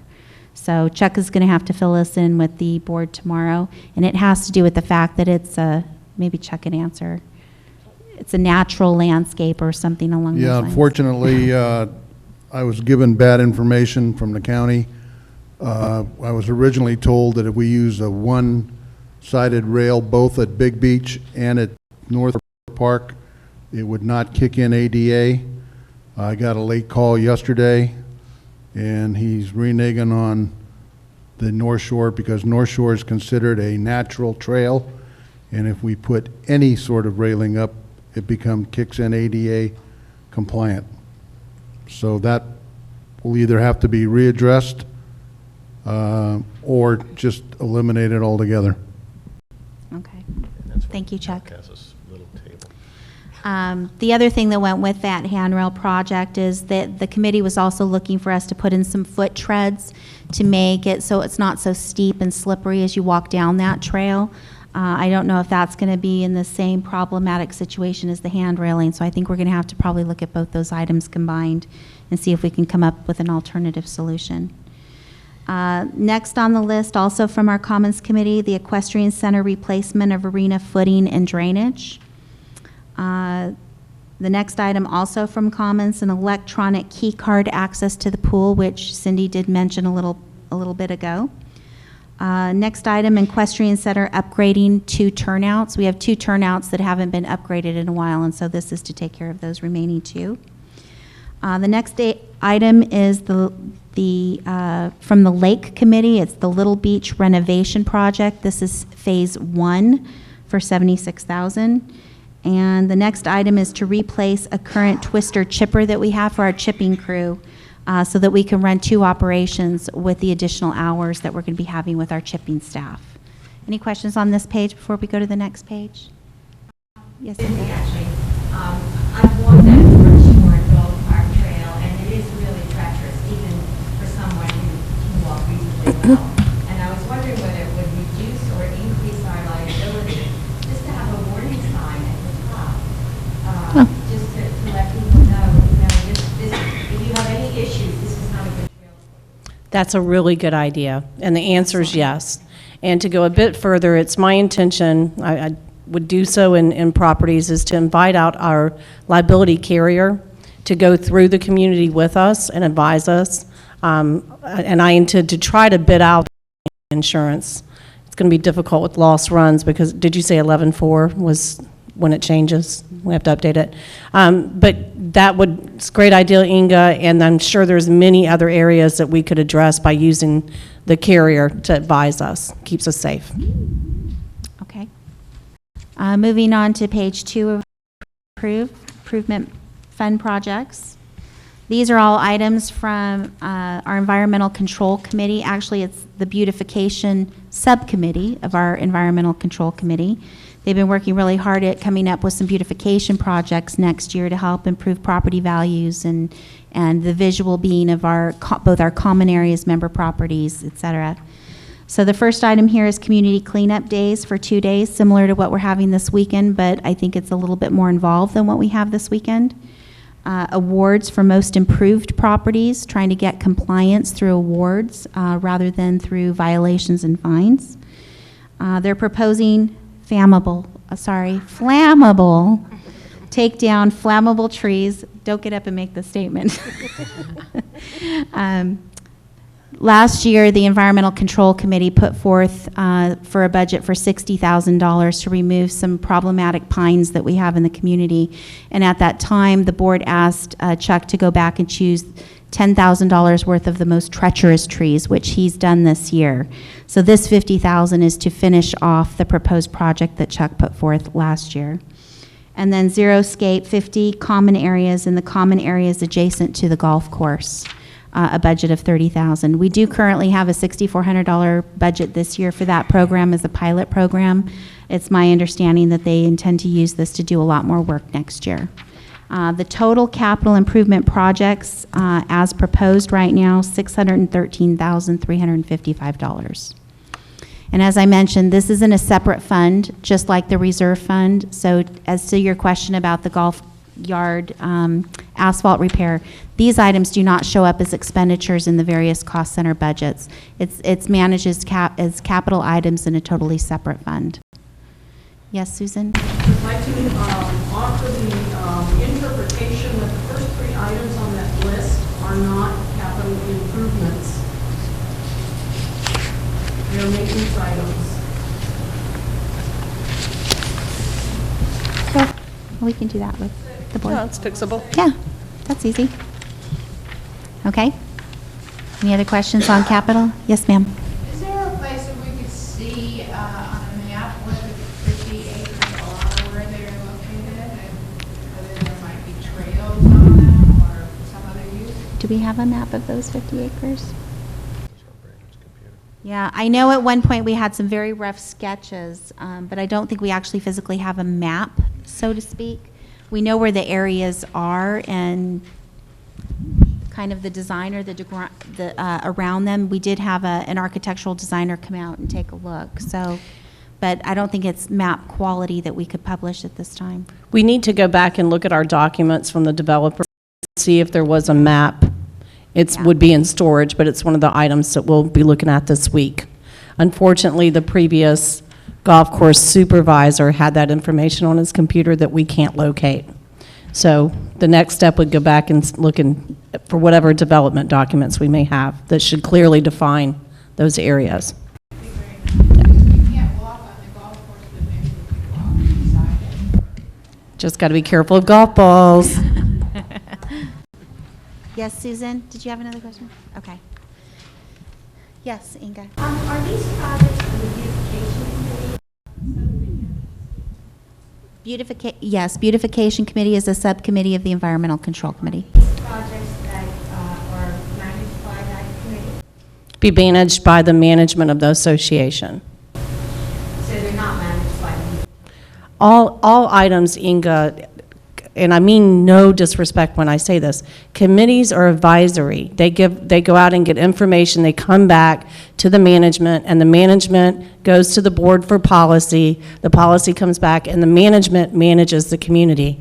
We kind of got to get that sorted out here, and I think it's what it creates a lot of confusion. But these, I can tell you, because I spoke with Paulette personally, these are items that she and I identified and discussed. So it's a combination of the EC committee's recommendation as well as management's recommendation. It's a combo. The reason for my asking is I'm interested in attending the subcommittee meetings, and I'd like to know when you meet. Well, we haven't met officially since the EC meeting, EC being Chuck's meeting. There has not been a beautification. There's been some communication through email trying to schedule, because one of the first items we'd like to do is look at our gate entries and aesthetically what we could do. And we're trying to get everybody together to take a golf cart ride together and start identifying items. But as those meetings are scheduled, they actually will be, I mean, I'll be happy to give you the information. You're welcome. Any other questions? Yes, Jürgen. Being on the board for the last 3 years and doing the budget workshop, and like we have on Monday, this is the best I ever seen. Because we had a workshop. Thank you. A workshop a couple of weeks ago where all the members of the committees were there and told us what they'd like to have, more or less. Some of them more, some of them less. But in general, we have an idea what we want to mark down to say, yes, we can support that, or we cannot support that. This depends who asks, no. But I want to say thank you to Tammy. You're welcome. You did a marvelous job. Yes. Thank you.